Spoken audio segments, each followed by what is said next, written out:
Olá! Vou ler para você o livro, O Poder através da Oração, de Edward M. Boods, de 1835 a 1913.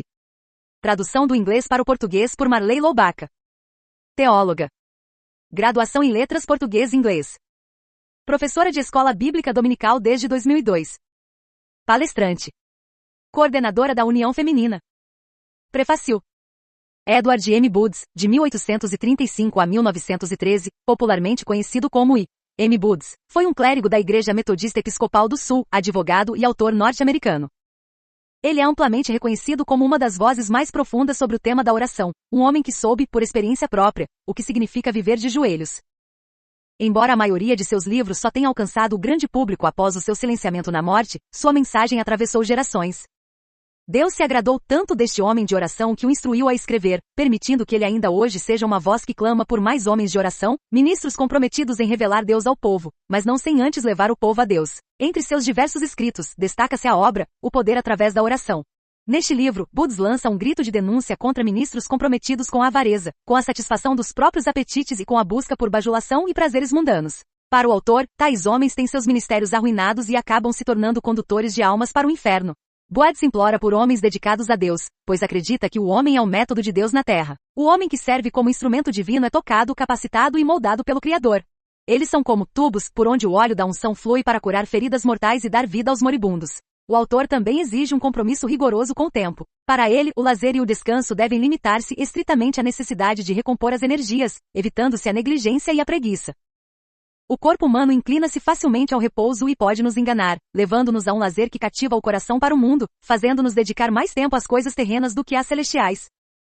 Ele adverte sobre o pregador que não foi criado por Deus e que nunca esteve nas mãos do Senhor como barro nas mãos do oleiro. Esse pregador ocupa-se excessivamente com a estrutura do sermão, com a lógica do pensamento e com o impacto da sua eloquência, mas nunca buscou as profundezas de Deus. Ele nunca ouviu o cântico dos serafins, nunca teve a visão da glória divina, nem sentiu o peso daquela santidade terrível que gera o total abandono de si e o desespero diante da própria fraqueza. Sem essa experiência no secreto, o ministro torna-se um fracasso e pior, enganar os outros com sermões que em vez de vivificar matam. Ao pregador é ordenado estar com o seu Senhor em oração. Para exercitar a abnegação, ele deve olhar para o mestre que, levantando-se muito antes do amanhecer, saiu e foi para um lugar deserto e ali orou. Palavras da tradutora. Introdução. Edward M. Boods aborda a pregação não como uma técnica oratória, mas como um transbordar da vida espiritual do pregador. Dividido em dois pilares centrais, a suficiência divina e o verdadeiro ministério. O autor alerta que a pregação tem o poder de dar vida ou de matar dependendo da fonte de onde emana. Se o pregador confia em si mesmo ou é negligente, ele pode destruir o rebanho, mas se é movido pelo Espírito, torna-se um agente de ressurreição. Baseando-se nas palavras do apóstolo Paulo, o texto reforça que nenhum homem é suficiente por si só para a tarefa ministerial. A verdadeira capacitação é um ato divino, vindo de uma nova aliança que prioriza o espírito em vez da mera letra da lei. O verdadeiro ministério é descrito como aquele em que o pregador foi moldado e ungido por Deus. Sua vida é comparada às estações do ano e a um rio generoso, indicando que o impacto de sua mensagem é o resultado direto de uma alma que crucificou os desejos do mundo para seguir ao Senhor com afinco. Em suma, trata-se de um chamado à autenticidade espiritual, lembrando que o sucesso de um ministério não se mede pela eloquência, mas pela profundidade da comunhão com o sagrado. Para Boods, a oração não pode ser um detalhe ou um verniz superficial. Ela deve ser a força visível e constante na vida do pregador, no estudo, no púlpito e na vida privada. Ele utiliza a metáfora do motor e do fogo. Assim como uma máquina complexa não se move sem calor, a pregação, por mais refinada que seja, permanece paralisada sem o vapor criado pela oração. O local de preparo do pregador, seu gabinete, deve ser um lugar de encontro com o sagrado, um altar. A ideia é que o sermão deve ser perfumado pelo ar celestial. A natureza humana prefere caminhos fáceis e brisas favoráveis. A oração é humilhante, ela bate o orgulho intelectual, crucifica a vaidade e expõe nossa falência espiritual.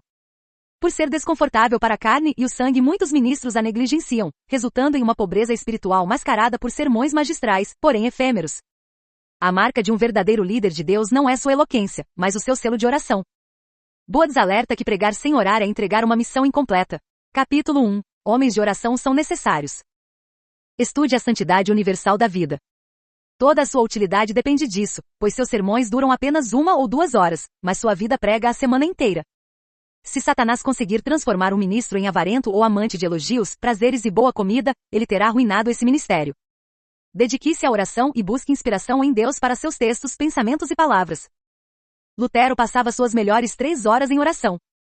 Estamos constantemente nos esforçando e sobrecarregados para criar novos métodos, planos e organizações para promover a igreja e garantir o crescimento e a eficácia do evangelho. Esta tendência atual tende a nos fazer perder de vista o homem, ou afundá-lo no plano e na organização. O plano de Deus é valorizar o homem muito mais do que qualquer outra coisa. Os homens são o método de Deus. A igreja busca métodos melhores, Deus busca homens melhores. Houve um homem enviado por Deus, cujo nome era João. A dispensação que anunciou e preparou o caminho para Cristo estava ligada a esse homem João. Um menino nos nasceu, um filho nos foi dado. A salvação do mundo vem desse filho que nasceu em nossos braços. Quando Paulo se dirige ao caráter pessoal dos homens que estabeleceram o evangelho no mundo, ele desvenda o mistério do sucesso deles. A glória e a eficácia do evangelho estão depositadas nos homens que o proclamam. Quando Deus declara que os olhos do Senhor percorrem toda a terra para fortalecer aqueles cujo coração é totalmente dele, um canal através do qual exercer seu poder sobre o mundo. Esta verdade vital e urgente é algo que esta era da mecanização tende a esquecer. Esquecê-la é tão pernicioso para a obra de Deus quanto seria arrancar o sol de sua órbita. Trevas, confusão e morte se seguiram. O homem é o método de Deus. O que a igreja precisa hoje não é de mais maquinismos ou de melhores métodos, nem de novas organizações ou recursos inovadores, mas de homens que o Espírito Santo possa usar, homens de oração, homens poderosos em oração. O Espírito Santo não flui através de métodos, mas através de homens. Ele não desce sobre máquinas, mas sobre pessoas. Ele não unge planos, mas mensageiros homens de oração. Um historiador moderno afirmou que os acidentes de caráter pessoal têm mais a ver com as revoluções das nações do que historiadores, filósofos ou políticos admitem. Esta verdade aplica-se plenamente ao Evangelho de Cristo, o caráter e a conduta dos seguidores de Cristo, especialmente seus ministros. Cristalinizam o mundo, transformam nações e moldam destinos. Dos pregadores do Evangelho, isso é eminentemente verdadeiro. O caráter e a vivacidade do Evangelho estão confiados ao pregador. Ele não apenas entrega a mensagem, ele é a mensagem. O pregador é o tubo de ouro por onde flui o óleo divino. O tubo não deve apenas ser de ouro, mas também aberto e desobstruído, para que o óleo corra livremente, sem desperdícios. O homem faz o sermão, o homem dá vida ao sermão. O mensageiro deve ser mais do que a mensagem.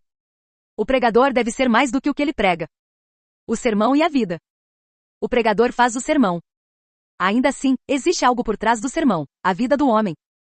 O sermão é o resultado de uma vida. Leva-se 20 anos para fazer um sermão, porque leva-se 20 anos para formar um homem.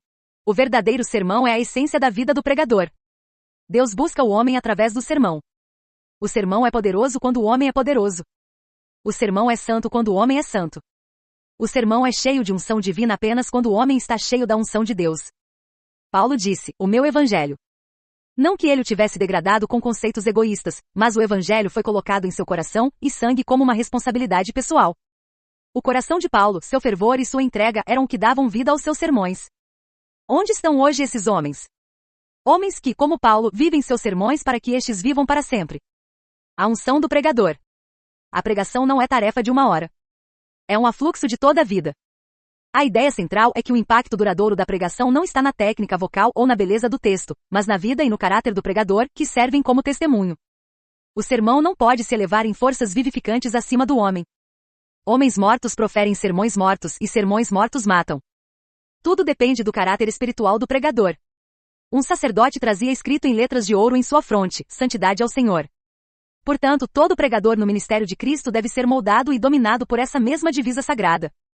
É uma profunda vergonha para o ministério cristão quando a santidade do pregador é inferior à santidade exigida do povo. Jonathan Edwards dizia, continuo minha busca fervorosa por mais santidade e conformidade a Cristo. A urgência de homens de oração.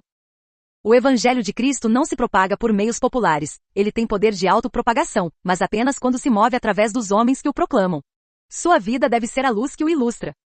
O pregador deve ser um homem de oração. A oração é a arma mais poderosa do pregador, uma força onipotente em si mesma, que dá vida e força a tudo.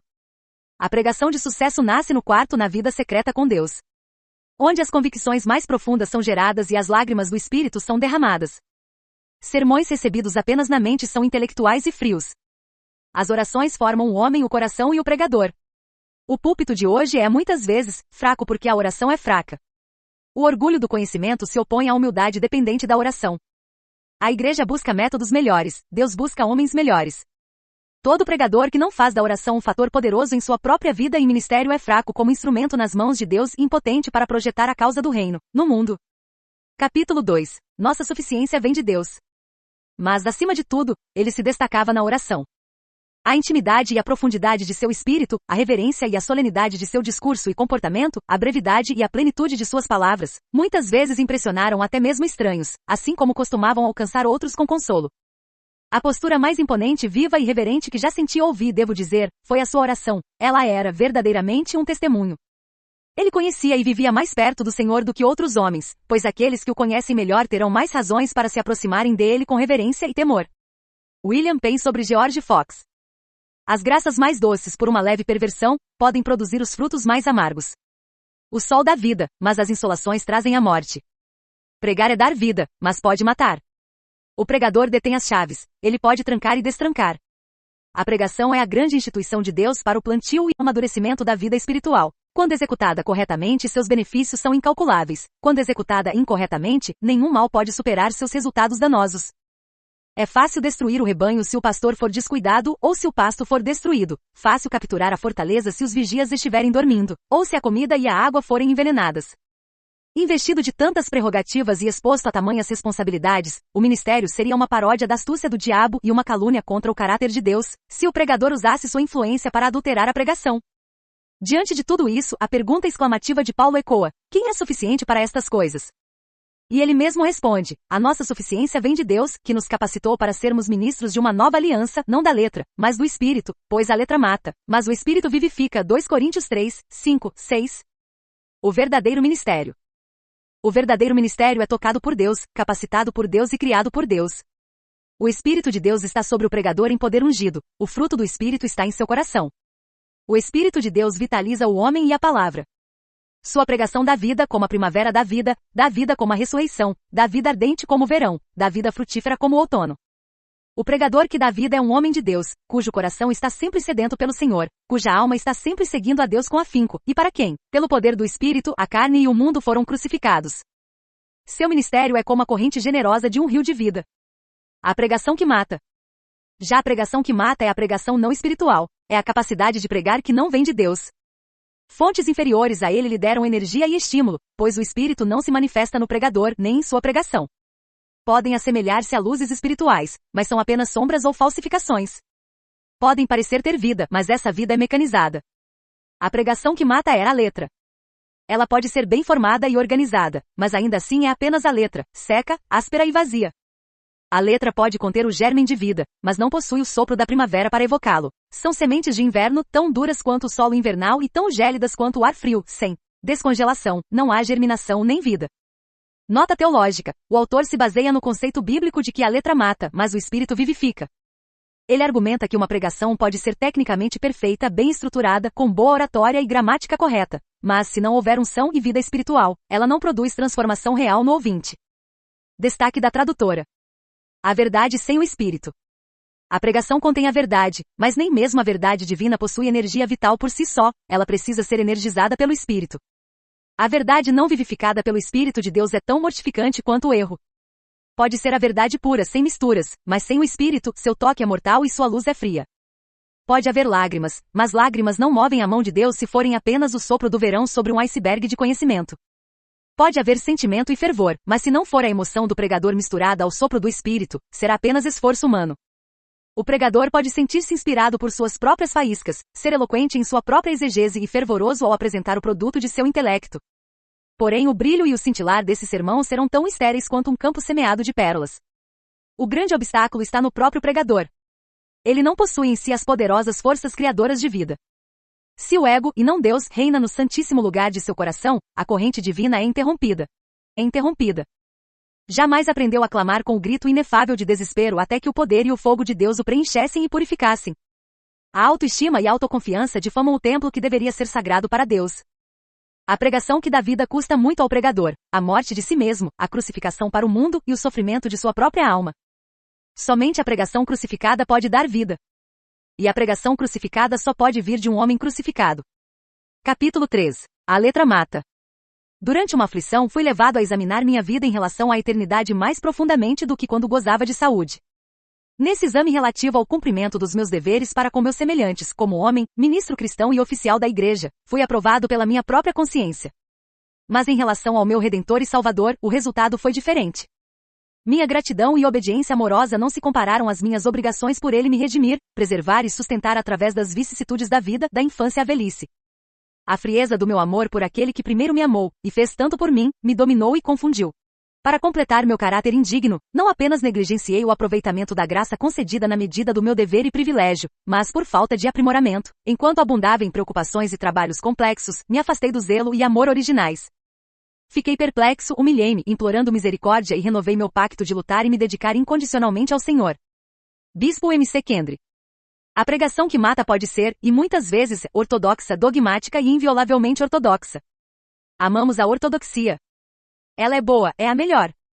É o ensino claro e conciso da palavra de Deus, os troféus conquistados pela verdade em seu conflito com o erro, os diques que a fé ergueu contra as enchentes devastadoras da descrença. Mas a ortodoxia clara e dura como cristal, suspeita e militante, pode ser apenas a letra, bem formada, bem nomeada e bem estudada, mas ainda assim, a letra que mata. Nada é tão morto quanto uma ortodoxia morta, morta demais para especular, morta demais para pensar, estudar ou orar. A erudição sem vida. A pregação que mata pode ter discernimento e domínio de princípios, pode ser erudita e de gosto crítico. Pode conhecer cada minúcia de derivação e gramática, pode ser capaz de lapidar a carta em seu padrão perfeito e iluminá-la como Platão e Cícero a iluminariam. Pode estudá-la como um advogado estuda seus livros para formular sua petição ou defender seu caso, e ainda assim ser como uma grade, uma geada mortal.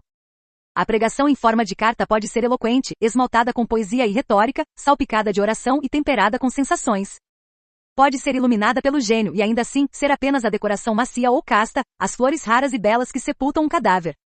O vazio do pregador. A pregação que mata pode ser desprovida de erudição, sem qualquer frescor de pensamento ou sentimento, revestida de generalidades insípidas com um estilo irregular, desleixado, sem sabor de reflexão ou estudo. Sob tal pregação, quão ampla e completa é a desolação. Quão profunda é a morte espiritual. Essa pregação superficial lida apenas com a superfície e a sombra das coisas, não tem um domínio sólido da vida oculta da palavra de Deus. É fiel ao exterior, mas o exterior é a casca que precisa ser quebrada para se chegar ao cerne. A letra pode vir vestida de forma a atrair, mas a atração não é para Deus, nem para a estrada para o céu. O fracasso está no pregador. Deus não o criou, ele nunca esteve nas mãos de Deus como barro nas mãos do oleiro. Mas as profundezas de Deus nunca foram buscadas, estudadas e experimentadas por ele. Ele nunca ouviu o cântico dos serafins, nunca teve a visão nem sentiu a força daquela santidade terrível que clareia em total abandono e desespero sob o sentimento de fraqueza e culpa. A pregação sem oração. A pregação que mata é uma pregação sem oração. Sem oração o pregador cria morte e não vida. O pregador que é fraco na oração é fraco nas forças que dão vida. O pregador que abandonou a oração como um elemento nativo e predominante em seu caráter, privou sua pregação de seu poder distintivo. A oração profissional existe e existirá, mas ela auxilia a pregação apenas em seu trabalho mortal. A oração profissional esfria e mata tanto a pregação quanto a oração. Sermões longos, discursivos, áridos e insípidos são as orações em muitos púlpitos. Sem unção e fervor, caem como uma geada mortal sobre todas as graças da adoração. São orações mortas. Parem. Pensem. Considerem. Onde estamos? Pregando para matar? Orando para matar? O grande Deus, o Criador de todos os mundos e juiz de todos os homens, que reverência, que simplicidade e que sinceridade ele exige. Quão autênticos devemos ser? Quão sinceros? A oração a Deus é o exercício mais nobre, o esforço mais elevado do homem. Não deveríamos descansar enquanto não tivéssemos a oração que mata a morte e gera vida. Deveríamos orar com fervor para gerar vida, exercer a força mais poderosa sobre o céu e a terra, e recorrer ao tesouro inesgotável de Deus para suprir as necessidades e a aflição do homem. Capítulo 4. Tendências a serem evitadas. Observemos a vida de Brainerd. Frequentemente nas florestas da América, ele derramava sua própria alma diante de Deus pelos pagãos que pereciam, sem cuja salvação nada o faria feliz. A oração secreta, fervorosa e cheia de fé, está na raiz de toda piedade pessoal. Um conhecimento competente do idioma onde o missionário vive, um temperamento ameno e cativante, e um coração entregue a Deus em uma religião reservada. Essas são as conquistas que, mais do que todo conhecimento ou qualquer outro dom, nos capacitarão a sermos instrumentos de Deus na grande obra da redenção humana. Irmandade de Serampore. Nota: a Irmandade de Serampore explicava sua frase dogmática vivendo uma fé comunitária radical, onde a pregação da palavra era acompanhada por ações que traziam dignidade, educação e transformação social real para a população local. Destaque da tradutora: os extremos perigosos. Existem duas tendências extremas no ministério. Uma delas é isolar-se do convívio com as pessoas. O monge e o eremita são exemplos disso. Eles se isolam dos homens para estarem mais com Deus. Eles fracassaram, é claro. Nossa comunhão com Deus só é útil quando compartilhamos seus benefícios inestimáveis com os seres humanos. Nesta época, nem o pregador, nem o povo parecem ter o olhar voltado para Deus. E este não tem sido o nosso anseio. Vivemos isolados em gabinetes, tornando-nos meros intelectuais e devotos da letra, pregadores notáveis por sua erudição, mas distantes da realidade. Se nossa literatura e sermões são impecáveis, fica a pergunta: onde estão o povo e Deus? Fora do coração, fora da mente. Pregadores que são grandes pensadores e estudiosos deveriam ser os maiores em oração, do contrário, serão apenas estudiosos profissionais sem coração, racionalistas, menores do que os menores pregadores aos olhos de Deus. A outra tendência é popularizar completamente o ministério. O pregador deixa de ser um homem de Deus para ser um homem de negócios do povo. Ele não ora, porque sua missão é para com o povo. Se ele conseguir comover as pessoas, criar interesse ou uma sensação em favor da religião, ele se dará por satisfeito. Sua relação pessoal com Deus não é um fator em seu trabalho. A oração tem pouco ou nenhum lugar em seus planos. O desastre e a ruína de tal ministério não podem ser calculados pela aritmética terrena. A oração como essência.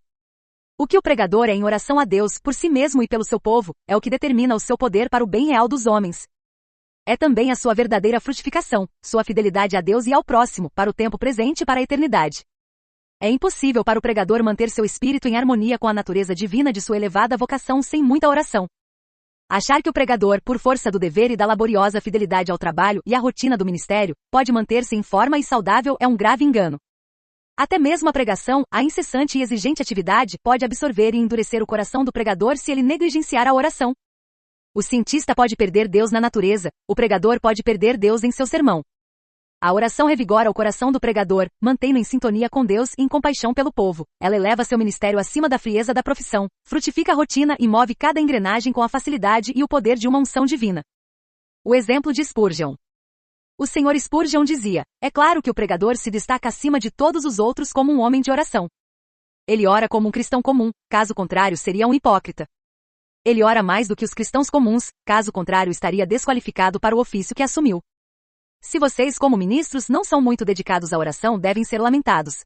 Se negligenciar a devoção sagrada, não apenas vocês serão lamentados, mas também o seu povo. Chegará o dia em que serão envergonhados e confundidos. Nossas bibliotecas e escritórios são meios vazios em comparação com nossos aposentos íntimos. A natureza da verdadeira oração. A oração que caracteriza um ministério não é uma oração superficial, como algo que adicionamos para dar um toque agradável. A oração deve estar no corpo, formar o sangue e os ossos. Não é um dever insignificante relegado a um canto. Não se trata de uma atuação fragmentada, feita com os pedaços de tempo roubados dos negócios. Significa dedicar o melhor do nosso tempo, a essência do nosso tempo e da nossa força. A oração que influencia o ministério deve dar vida à vida. Ela deve penetrar o coração e a vida com a mesma intensidade do forte clamor e lágrimas de Cristo. Deve levar a alma a uma angústia de desejo como a de Paulo. Deve ter a qualidade que, quando colocada no incensário de ouro e queimada diante de Deus, produz poderosos movimentos e transformações espirituais. A oração não é um pequeno hábito que nos foi imposto na infância, tampouco algo meramente decente. É um trabalho muito sério. Exige mais tempo e apetite do que as nossas refeições mais longas ou nossos banquetes mais ricos. Nenhum aprendizado pode compensar a falta de oração. Nenhuma dedicação, diligência, estudo ou dom suprirá essa falta. Falar aos homens em nome de Deus é algo grandioso, mas falar a Deus pelos homens é ainda maior. Capítulo 5. A oração, o grande essencial. Mais do que isso, palavras sem oração, dentro e fora do púlpito, são palavras que matam. O capítulo 5 é o coração de toda a obra. Ele sintetiza porque a oração é um ingrediente indispensável. Destaque da tradutora. Você conhece o valor da oração. Nunca jamais a negligencie. Sir Thomas Buston. A oração é a primeira, a segunda e a terceira coisa necessária a um ministro. Ore, então, meu caro irmão, ore, ore, ore. Edward Payson. A oração na vida do pregador, no seu estudo e no púlpito, deve ser uma força conspícua, visível e destacada, e onipresente, um ingrediente que dá cor a tudo. Ela não pode desempenhar um papel secundário, nem ser um mero verniz. Para exercitar-se na abnegação, ele é instruído a olhar para o seu mestre, que levantando-se muito antes do amanhecer, saiu e foi para um lugar deserto, e ali orou. O gabinete do pregador deve ser um recanto reservado, um betel, um altar, uma visão e uma escada, para que cada pensamento possa ascender aos céus antes de se dirigir ao homem, e para que cada parte do sermão seja perfumada pelo ar celestial e levada a sério, porque Deus está presente ali. Assim como o motor não funciona sem que o fogo esteja aceso, a pregação com toda a sua maquinaria, perfeição e refinamento, permanece paralisada no que diz respeito aos resultados espirituais, até que a oração tenha acendido e criado vapor. O impulso da oração. A textura, a delicadeza e a força do sermão são como lixo, a menos que o poderoso impulso da oração esteja nele, através dele e por trás dele. O pregador deve, por meio da oração, colocar Deus no sermão. Ele deve aproximar Deus ao povo antes que possa aproximar o povo de Deus por meio de suas palavras. Um caminho aberto para Deus é a garantia mais segura de um caminho aberto para o povo. É necessário reiterar que a oração como mero hábito, como uma prática rotineira ou profissional, é algo morto e sem vida. Tal prática não tem conexão com a verdadeira oração.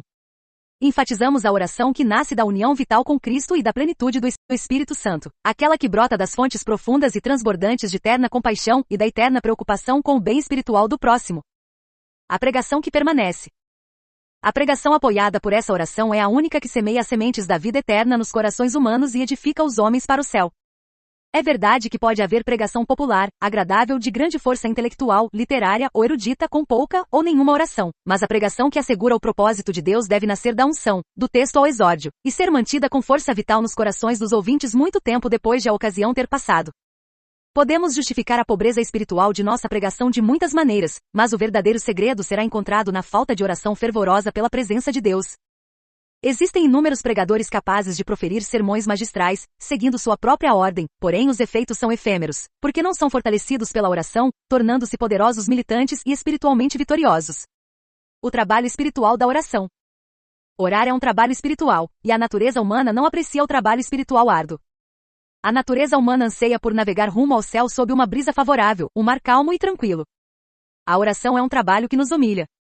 Ela abate o intelecto e o orgulho, crucifica a vaidade e revela nossa falência espiritual, e tudo isso é difícil de suportar para a carne e o sangue. Chegamos então a um dos males gritantes destes tempos, a pouca ou nenhuma oração. Orar pouco é uma espécie de faz de conta, um gesto de defesa da consciência, uma farsa e uma ilusão. A pouca importância que damos à oração fica evidente pelo pouco tempo que lhe dedicamos.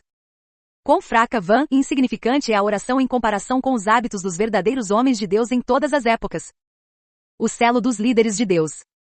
A oração fervorosa é o sinal e o selo dos grandes líderes de Deus e a garantia das forças conquistadoras com as quais Deus coroará seus trabalhos. O pregador tem a missão de orar, assim como tem a missão de pregar. Sua missão fica incompleta se ele não fizer ambas as coisas bem.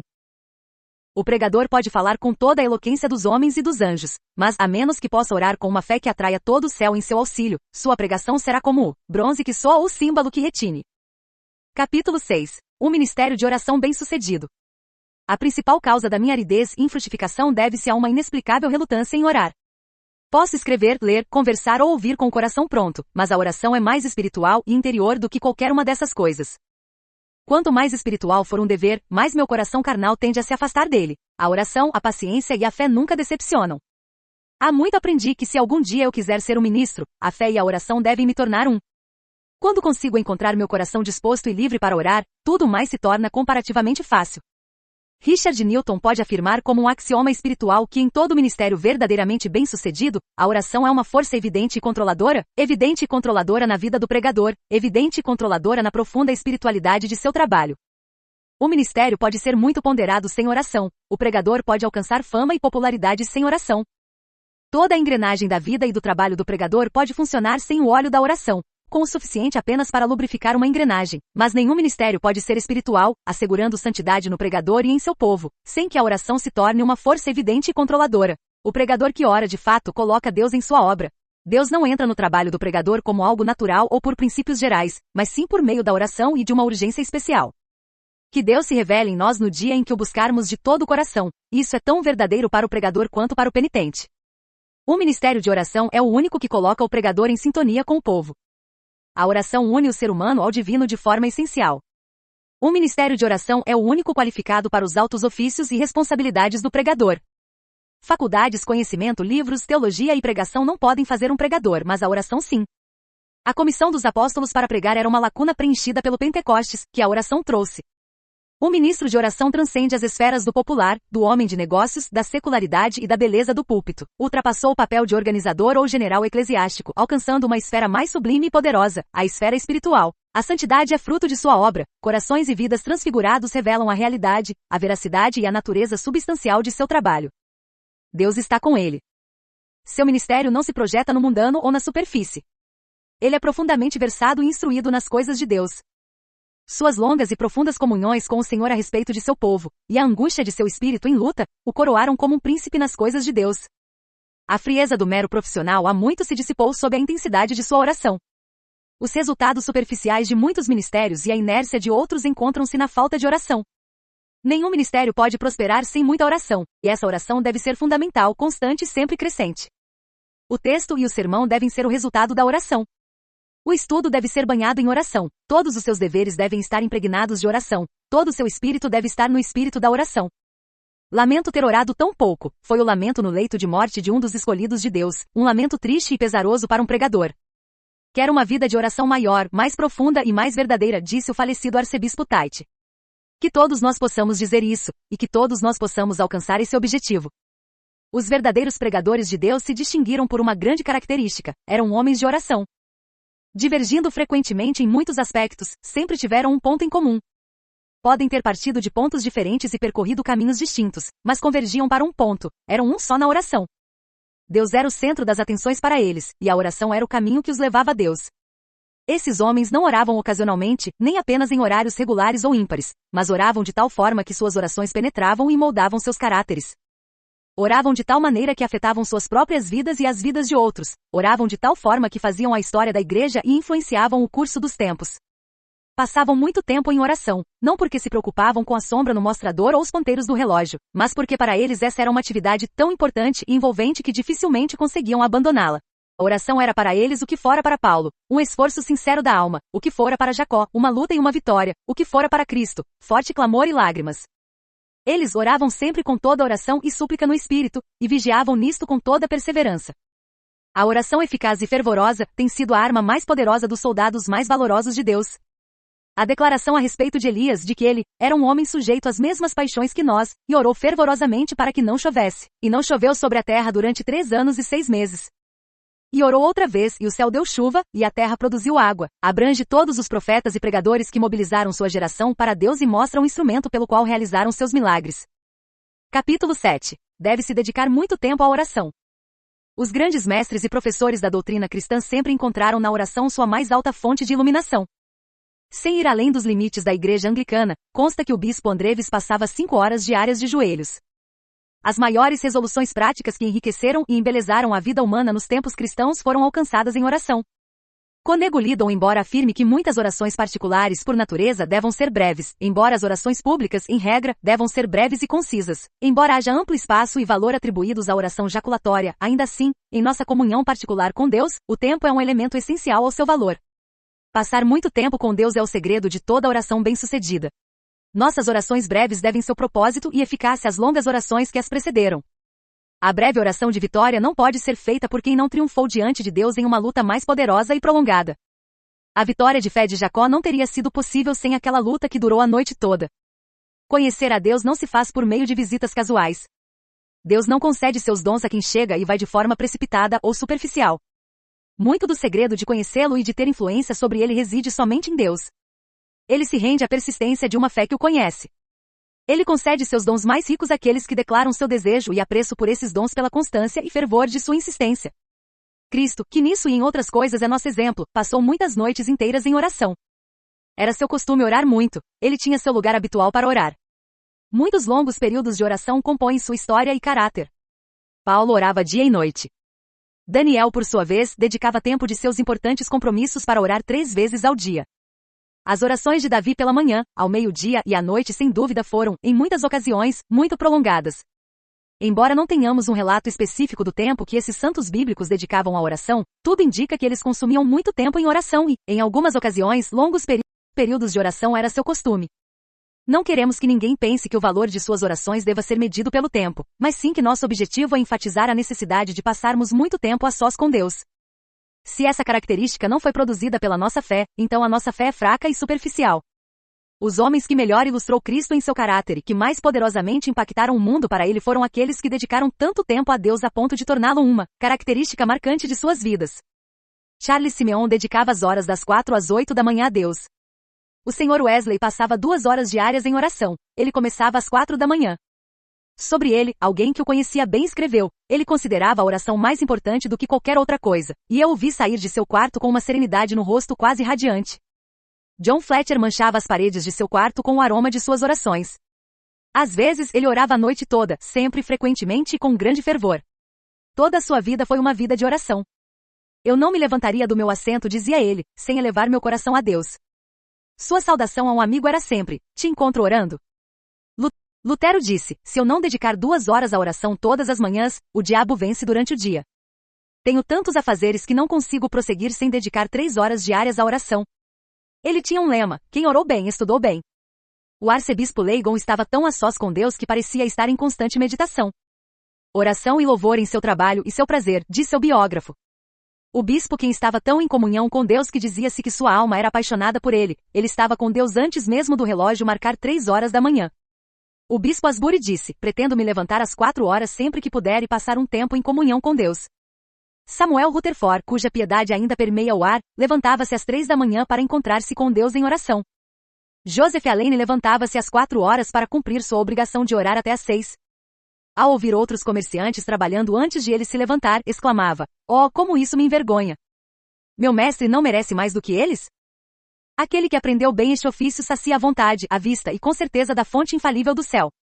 Um dos mais santos e talentosos pregadores escoceses diz: devo passar as melhores horas em comunhão com Deus, é meu trabalho mais nobre e frutífero, e não deve ser relegado a um canto. As horas da manhã, das 6 às 8, são as mais ininterruptas e devem ser assim empregadas. Depois do chá é minha melhor hora, e essa deve ser solenemente dedicada a Deus. Não devo abandonar o bom e velho hábito de orar antes de dormir, mas devo me precaver contra o sono. Quando acordo de noite, devo me levantar e orar. Um pouco de tempo após o café da manhã pode ser dedicado à intercessão. Este era o plano de oração de Robert McCheyne.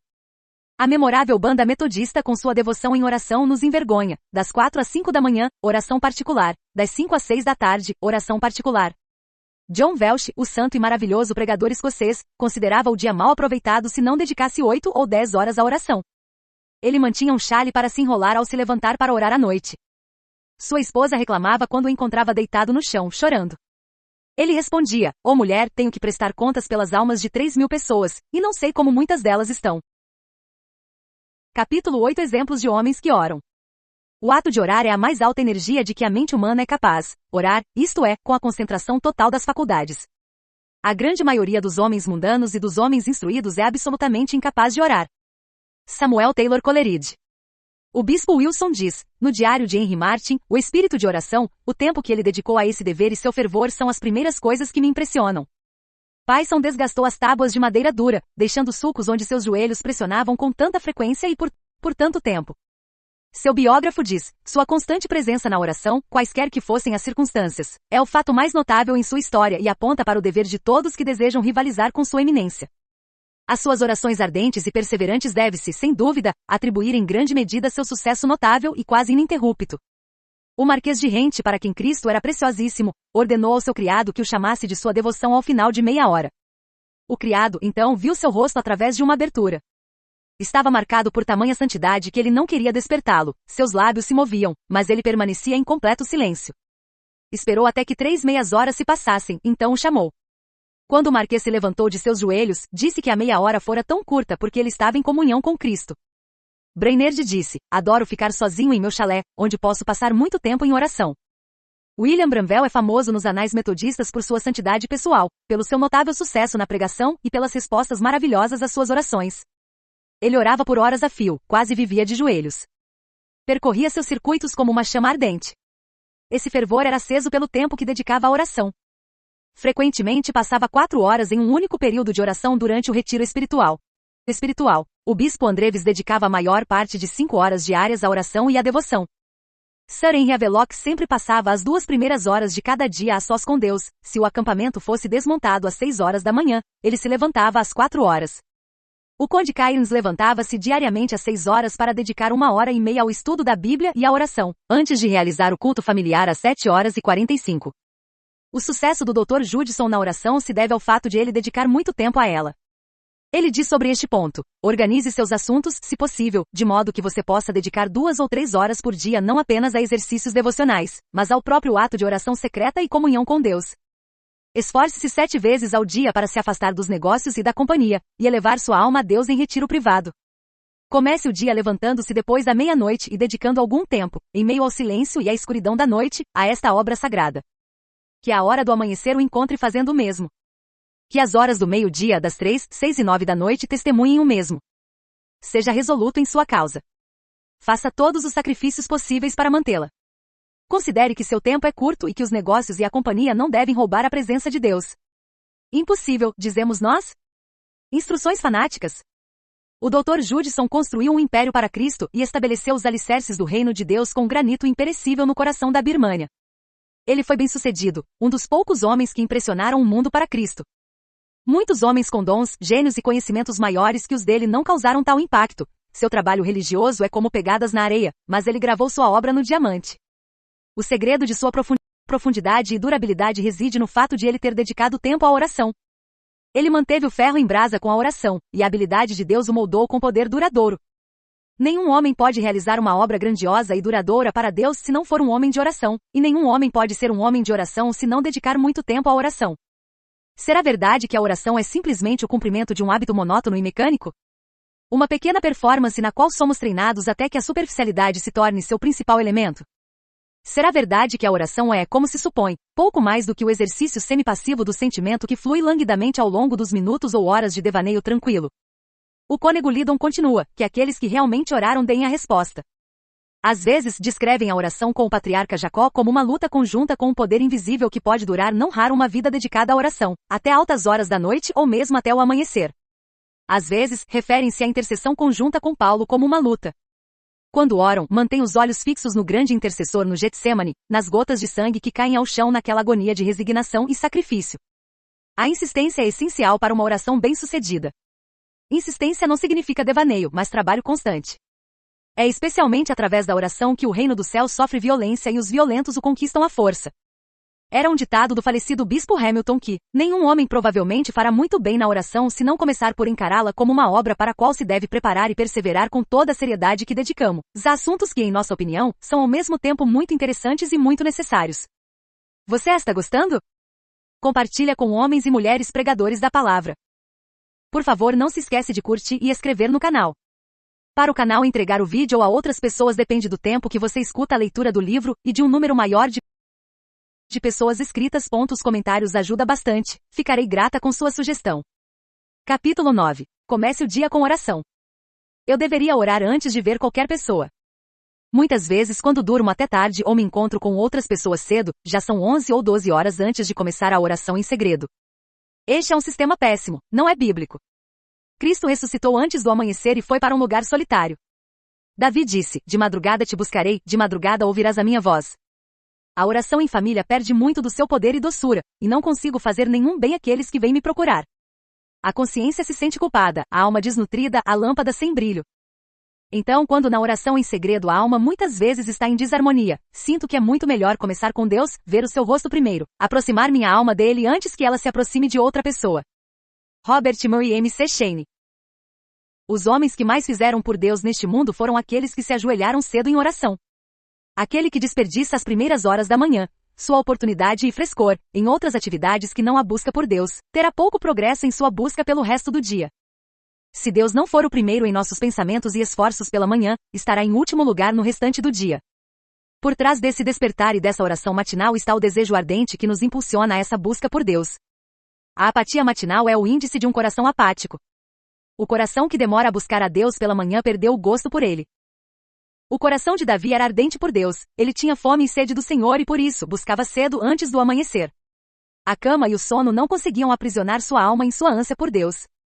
Cristo ansiava pela comunhão com o Pai e assim, levantando-se muito antes do dia amanhecer, ia para o monte orar. Os discípulos, quando completamente despertos e envergonhados de sua indulgência, sabiam onde encontrá-lo. Poderíamos examinar a lista de homens que impactaram poderosamente o mundo para Deus e os encontraríamos buscando ao Senhor de forma fervorosa. Um desejo por Deus que não consegue romper as correntes do sono é fraco e pouco adiantará depois de ter sido satisfeito completamente. O desejo por Deus que permanece tão distante do diabo e do mundo no início do dia jamais o alcançará. Não é simplesmente o ato de levantar que coloca os homens na linha de frente e os transforma em capitães generais dos exércitos de Deus, mas sim o desejo ardente que agita e rompe todas as correntes da autogratificação. O ato de levantar, porém, dá vazão, intensifica e fortalece o desejo. Se tivesse permanecido na cama se entregando aos prazeres, o desejo teria se extinguido. O desejo os despertou e os impulsionou a buscar a Deus, e essa atenção e ação ao chamado fortaleceram sua fé e deram aos seus corações a mais doce e plena revelação de Deus. Essa força da fé e a plenitude da revelação os tornaram santos por excelência. A aura de sua santidade chegou até nós e passamos a desfrutar de suas conquistas. Mas nos fartamos de prazer, e não de realizações. Construímos seus túmulos e escrevemos seus epitáfios, mas temos o cuidado de não seguir seus exemplos. Precisamos de uma geração de pregadores que busquem a Deus e o busquem cedo, que ofereçam a Deus o frescor e o vigor do esforço e que, em troca, recebam o frescor e a plenitude do seu poder. Que ele seja para eles como orvalho cheio de alegria e força, em meio a todo o calor e trabalho do dia. Nossa preguiça em buscar a Deus é o nosso pecado imperdoável. Os filhos deste mundo são muito mais sábios do que nós, eles se dedicam ao que buscam de manhã cedo e à noite. Nós não buscamos a Deus com ardor e diligência. Ninguém alcança a Deus sem segui-lo com afinco, e nenhuma alma o busca com afinco sem buscá-lo ao amanhecer. Capítulo 10. Oração e devoção unidas. Densos e impactantes, que trata da união inseparável entre a oração e a devoção prática. O autor faz um alerta severo contra o profissionalismo religioso e a falta de santidade real. Destaque da tradutora. Há uma evidente falta de influência espiritual no ministério atual. Eu a sinto em meu próprio caso e a vejo nos outros. Temo que haja entre nós um temperamento excessivamente mesquinho, controlador, ardiloso e manipulador. Estamos nos dedicando mais do que o necessário para agradar ao gosto e aos preconceitos de outrem. O ministério é uma tarefa grandiosa e sagrada, e deveria encontrar em nós um espírito simples e uma indiferença santa, porém humilde, a todas as consequências. O principal defeito dos ministros cristãos é a falta de um hábito devocional. Richard Cecil. Nunca houve maior necessidade de homens e mulheres santos, mas, acima de tudo, o chamado é para pregadores santos e devotos a Deus. O mundo avança a passos largos. Satanás exerce domínio sobre o mundo e trabalha para que todos os seus movimentos sirvam aos seus propósitos. A religião deve fazer o seu melhor trabalho, apresentando seus modelos mais atraentes e perfeitos. Em todos os sentidos, a santidade moderna deve ser inspirada pelos ideais mais elevados e pelas maiores possibilidades que o Espírito Santo oferece. Paulo viveu de joelhos para que a igreja de Éfeso pudesse alcançar as alturas, larguras e profundezas de uma santidade imensurável e ser cheia de toda a plenitude de Deus.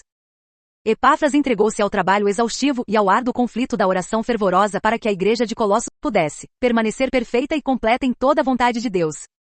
Em todos os lugares, tudo nos tempos apostólicos se esforçava para que o povo de Deus, cada um e todos, pudessem alcançar a unidade da fé e o conhecimento do Filho de Deus, tornando-se homem perfeito, atingindo a medida da estatura da plenitude de Cristo. Não se dava preferência a anões, não havia incentivo para a imaturidade. Os bebês deveriam crescer, os idosos, em vez de fraqueza e enfermidades, deveriam dar frutos na velhice e serem viçosos e prósperos. A coisa mais divina na religião são os homens e mulheres santos. Nenhuma quantia de dinheiro, genialidade ou cultura pode mover as coisas para Deus. A santidade energizando a alma, o homem inteiro em chamas de amor, com o desejo de mais fé, mais oração e mais zelo, está a consagração. Este é o segredo do poder.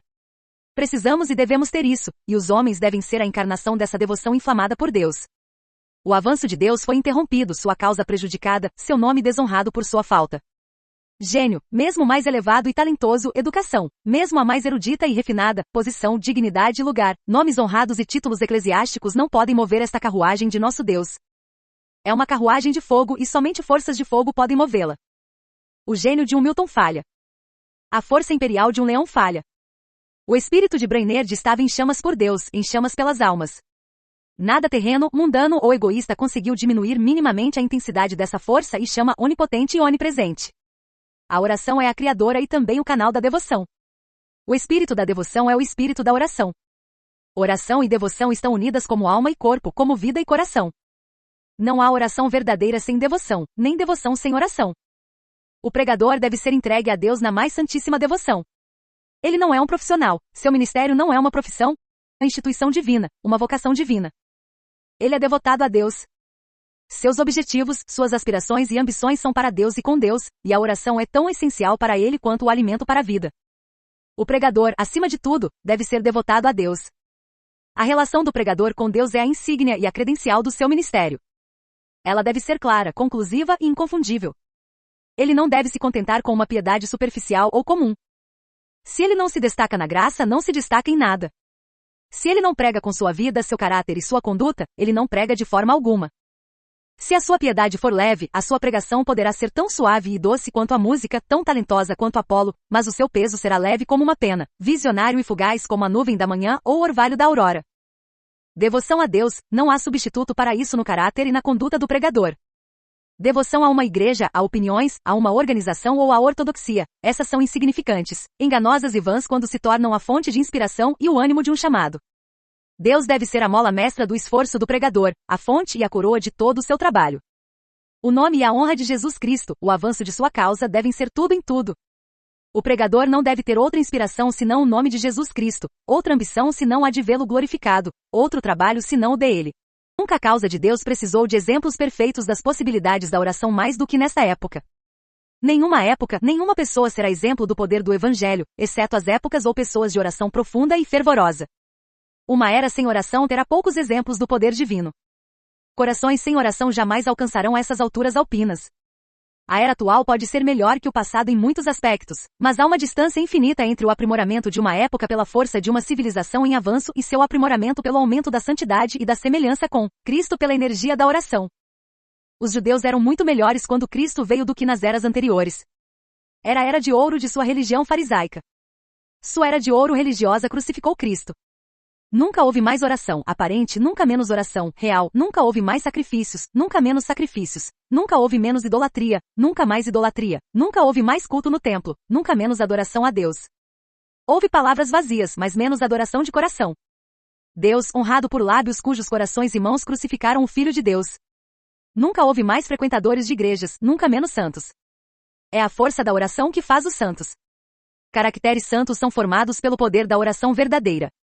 Quanto mais santos verdadeiros, mais oração. Quanto mais se ora, mais santos se tornam. Capítulo 11. Um exemplo de devoção. Eu vos exorto à comunhão com Cristo, uma comunhão crescente. Há cortinas a serem abertas em Cristo que nunca vimos, e novas camadas de amor nele. Desespero-me por não conseguir alcançar a plenitude desse amor, pois há tantas nuances nele. Portanto, esforcem-se profundamente, suem, trabalhem e dediquem-se a ele, reservem o máximo de tempo possível do seu dia para ele. Seremos conquistados neste trabalho. Samuel Rutherford. Deus tem agora, e sempre teve, muitos pregadores devotos e fervorosos em oração, homens em cujas vidas a oração tem sido uma força poderosa, controladora e notável. O mundo sentiu o seu poder, Deus sentiu e honrou o seu poder. A causa de Deus avançou poderosa e rapidamente por meio de suas orações, a santidade resplandeceu em seus caráteres com um fulgor divino. Deus encontrou um dos homens que procurava em David Brainerd, cuja obra e nome entraram para a história. Ele não era um homem comum, mas capaz de brilhar em qualquer companhia, igual aos sábios e talentosos, eminentemente apto para ocupar os púlpitos mais atraentes e trabalhar entre os mais refinados e cultos, que tanto desejavam tê-lo como seu pastor. O presidente Edwards testificou que ele era um jovem de talentos notáveis, com conhecimento extraordinário sobre homens e coisas, raras habilidades de conversação, excelente em seu conhecimento de teologia e verdadeiramente para alguém tão jovem, um teólogo extraordinário, especialmente em todos os assuntos relacionados à religião experimental. Nunca conheci alguém da sua idade e posição que demonstrasse noções tão claras e precisas sobre a natureza e a essência da verdadeira religião. Sua maneira de orar era quase inimitável, como raramente vi igual. Seu conhecimento era considerável, e ele tinha dons extraordinários para o púlpito. Nenhuma história mais sublime foi registrada nos anais terrenos do que a de David Brainerd. Nenhum milagre atesta com força mais divina a verdade do cristianismo do que a vida e a obra de um homem como ele. Sozinho nas selvas inóspitas da América, lutando dia e noite contra uma doença mortal, sem instrução no cuidado das almas, tendo acesso aos indígenas por grande parte do tempo apenas através da incompetente intervenção de um intérprete pagão, com a palavra de Deus em seu coração e em suas mãos. Sua alma inflamada pela chama divina, um lugar e um tempo para derramar sua alma a Deus em oração, ele estabeleceu plenamente a adoração a Deus e garantiu todos os seus resultados graciosos. Os indígenas foram profundamente transformados, passando dos mais baixos resquícios de um paganismo ignorante e depravado para cristãos puros, devotos e inteligentes. Todos os vícios foram reformados, os deveres externos do cristianismo foram imediatamente abraçados e praticados. A oração em família foi instituída. O sábado foi instituído e religiosamente observado. As graças internas da religião se manifestaram com crescente doçura e força. A solução para esses resultados reside no próprio David Brainerd, não nas circunstâncias ou acidentes, mas no homem que ele era. Ele era um homem de Deus, para Deus em primeiro lugar, em último lugar e em todos os momentos. Deus podia fluir livremente através dele. A onipotência da graça não era detida nem restringida pelas condições do seu coração. Todo o canal era alargado e limpo para a passagem mais plena e poderosa de Deus, de modo que Deus, com toda a sua força, pudesse descer sobre o deserto inóspito e selvagem e transformá-lo em seu jardim florescente e frutífero, pois nada é difícil demais para Deus, se ele tiver o homem certo para fazê-lo. Brainerd viveu uma vida de santidade e oração. Seu diário está repleto e monótono com o registro de seus períodos de jejum, meditação e recolhimento. O tempo que ele dedicava à oração particular chegava a muitas horas diárias. Quando eu voltar para casa, disse ele, e me entregar à meditação, à oração e ao jejum, minha alma anseia por mortificação, abnegação, humildade e afastamento de todas as coisas do mundo. Não tenho nada a ver com a terra, disse ele, a não ser trabalhar nela honestamente para Deus. Não desejo viver um minuto sequer por nada que a terra possa oferecer. Após essa elevada ordem, ele orou, sentindo-me um tanto quanto Jonathan Edwards diz dele, sua vida mostra o caminho certo para o sucesso nas obras do ministério. Ele o buscou como soldado que busca a vitória em um cerco e batalha, ou como um homem que corre uma maratona por um grande prêmio. Animado pelo amor a Cristo e às almas, como ele trabalhou? Sempre fervorosamente. Não apenas em palavras e doutrinas em público e em particular, mas em orações dia e noite, lutando com Deus em segredo e sofrendo as dores do parto com gemidos e agonias indizíveis, até que Cristo fosse formado no coração do povo para o qual foi enviado. Como um verdadeiro filho de Jacó, ele perseverou na luta em meio a toda a escuridão da noite, até o romper do dia. Capítulo 12. Preparação do coração, necessária. Pois nada atinge o coração senão o que vem do coração, nada penetra a consciência senão o que provém de uma consciência viva. William Penn. De manhã, eu me dedicava mais a preparar a mente do que o coração. Esse tem sido frequentemente o meu erro, e sempre senti o mal disso, especialmente na oração. Reforma-me então, ó Senhor. Alarga o meu coração e eu pregarei. Robert Murray M.C. Shane. Um sermão que tem mais razão do que coração não será transmitido com eficácia aos ouvintes. Richard Cecil. A oração, com suas múltiplas e multifacetadas forças, cabe ajudar a boca a proferir a verdade em sua plenitude e liberdade. O pregador deve ser alvo de oração. O pregador é formado pela oração. A boca do pregador deve ser alvo de oração. Sua boca deve ser aberta e preenchida pela oração. Uma boca santa é formada pela oração, pela muita oração. Uma boca corajosa é formada pela oração, pela muita oração. A igreja e o mundo, Deus e o céu devem muito à boca de Paulo, e a boca de Paulo devia seu poder à oração. Quão multifacetada, ilimitada, valiosa e útil é a oração para o pregador em tantos aspectos, momentos e sentidos. Um de seus grandes valores é que ela fortalece o seu coração. Orar faz do pregador um pregador de coração. A oração coloca o coração do pregador em seu sermão. A oração coloca o sermão do pregador em seu coração. O coração faz o pregador. Homens de grande coração são grandes pregadores. Homens de coração ruim podem fazer algum bem, mas isso é raro. O mercenário e o estrangeiro podem ajudar as ovelhas em alguns momentos, mas é o bom pastor, com o coração de um bom pastor, que abençoará as ovelhas e cumprirá plenamente o seu papel. Temos enfatizado a preparação do sermão até perdermos de vista o mais importante, o coração. Um coração preparado é muito melhor do que um sermão preparado. Um coração preparado resultará em um sermão preparado. Volumes foram escritos descrevendo a mecânica e o estilo da elaboração de sermões, até que nos tornamos obcecados pela ideia de que essa estrutura é o próprio edifício. O jovem pregador foi ensinado a concentrar todas as suas forças na forma, no estilo e na beleza do seu sermão como um produto mecânico e intelectual. Com isso cultivamos um gosto perverso entre as pessoas e aumentamos o clamor por talento em vez de graça, eloquência em vez de piedade, reputação e brilho em vez de santidade. Com isso perdemos a verdadeira essência da pregação, o poder da pregação, a forte convicção do pecado, a rica experiência e o elevado caráter cristão, a autoridade sobre as consciências e as vidas que sempre resulta da pregação genuína. Não seria correto dizer que os pregadores estudam demais. Alguns não estudam nada, outros não estudam o suficiente. Muitos não estudam de maneira correta para se mostrarem obreiros aprovados por Deus. Mas nossa grande carência não está na cultura intelectual, mas na cultura do coração. Não é a falta de conhecimento, mas a falta de santidade que é nossa triste e reveladora falha. Não que saibamos demais, mas não meditamos em Deus e em sua palavra, não vigiamos, não jejuamos e não oramos o suficiente. O coração é o grande obstáculo à nossa preparação. Palavras repletas de verdade divina encontram em nossos corações obstáculos, detidas, caem sem vida e impotentes. Onde a ambição, que anseia por louvor e posição, pode pregar o evangelho daquele que se fez de ninguém e assumiu a forma de servo? Podem os orgulhosos, os vaidosos e os egoístas pregar o evangelho daquele que foi manso e humilde? Pode o homem mal-humorado, passional, egoísta, insensível e mundano pregar o sistema que transborda de longanimidade, abnegação e ternura, que exige imperativamente a separação da inimizade e a crucificação perante o mundo? Pode o funcionário mercenário, insensível e superficial, pregar o evangelho que exige que o pastor dê a vida pelas ovelhas? Pode o homem avarento que conta evangelho até que tenha purificado o seu coração e possa dizer, no Espírito de Cristo e Paulo, nas palavras de Wesley: considero-o esterco e lixo, piso-o com os meus pés, considero-o não eu, mas a graça de Deus em mim, como a lama das ruas, não o desejo, não o procuro. A revelação de Deus não precisa do luz do gênio humano, do refinamento e da força da cultura humana, do brilho do pensamento humano ou da força da inteligência humana para adorná-la ou reforçá-la, mas exige a simplicidade, a docilidade, a humildade e a fé de um coração de criança. Foi essa entrega e subordinação do intelecto e do gênio às forças divinas e espirituais que tornou Paulo incomparável entre os apóstolos. Foi isso que deu poder a Wesley e enraizou seus trabalhos na história da humanidade. Isso deu a Loyola força para deter as forças em recuo do catolicismo. Nossa grande necessidade é a preparação do coração. Lutero considerava isso um axioma: quem orou bem, estudou bem. Não estamos dizendo que os homens não devem pensar e usar seu intelecto, mas aquele que mais cultivar seu coração usará melhor seu intelecto. Não estamos dizendo que os pregadores não devem ser estudantes, mas sim que seu estudo mais profundo deve ser a Bíblia, e aquele que melhor a estuda é aquele que guarda o seu coração com diligência. Não dizemos que o pregador não deva conhecer os homens, mas será mais versado na natureza humana aquele que tiver desvendado as profundezas e complexidades do seu próprio coração. Dizemos que embora o canal da pregação seja a mente, a sua fonte é o coração, pode-se alargar e aprofundar o canal, mas se não se atentar para a pureza e profundidade da fonte, o canal ficará seco ou poluído.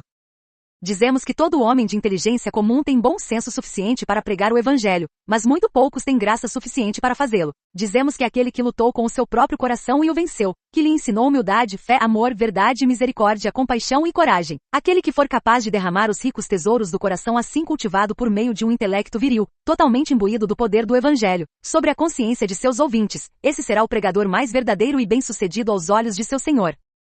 Capítulo 13. A graça do coração, e não da cabeça. Não se esforce para ser apenas um bom pregador.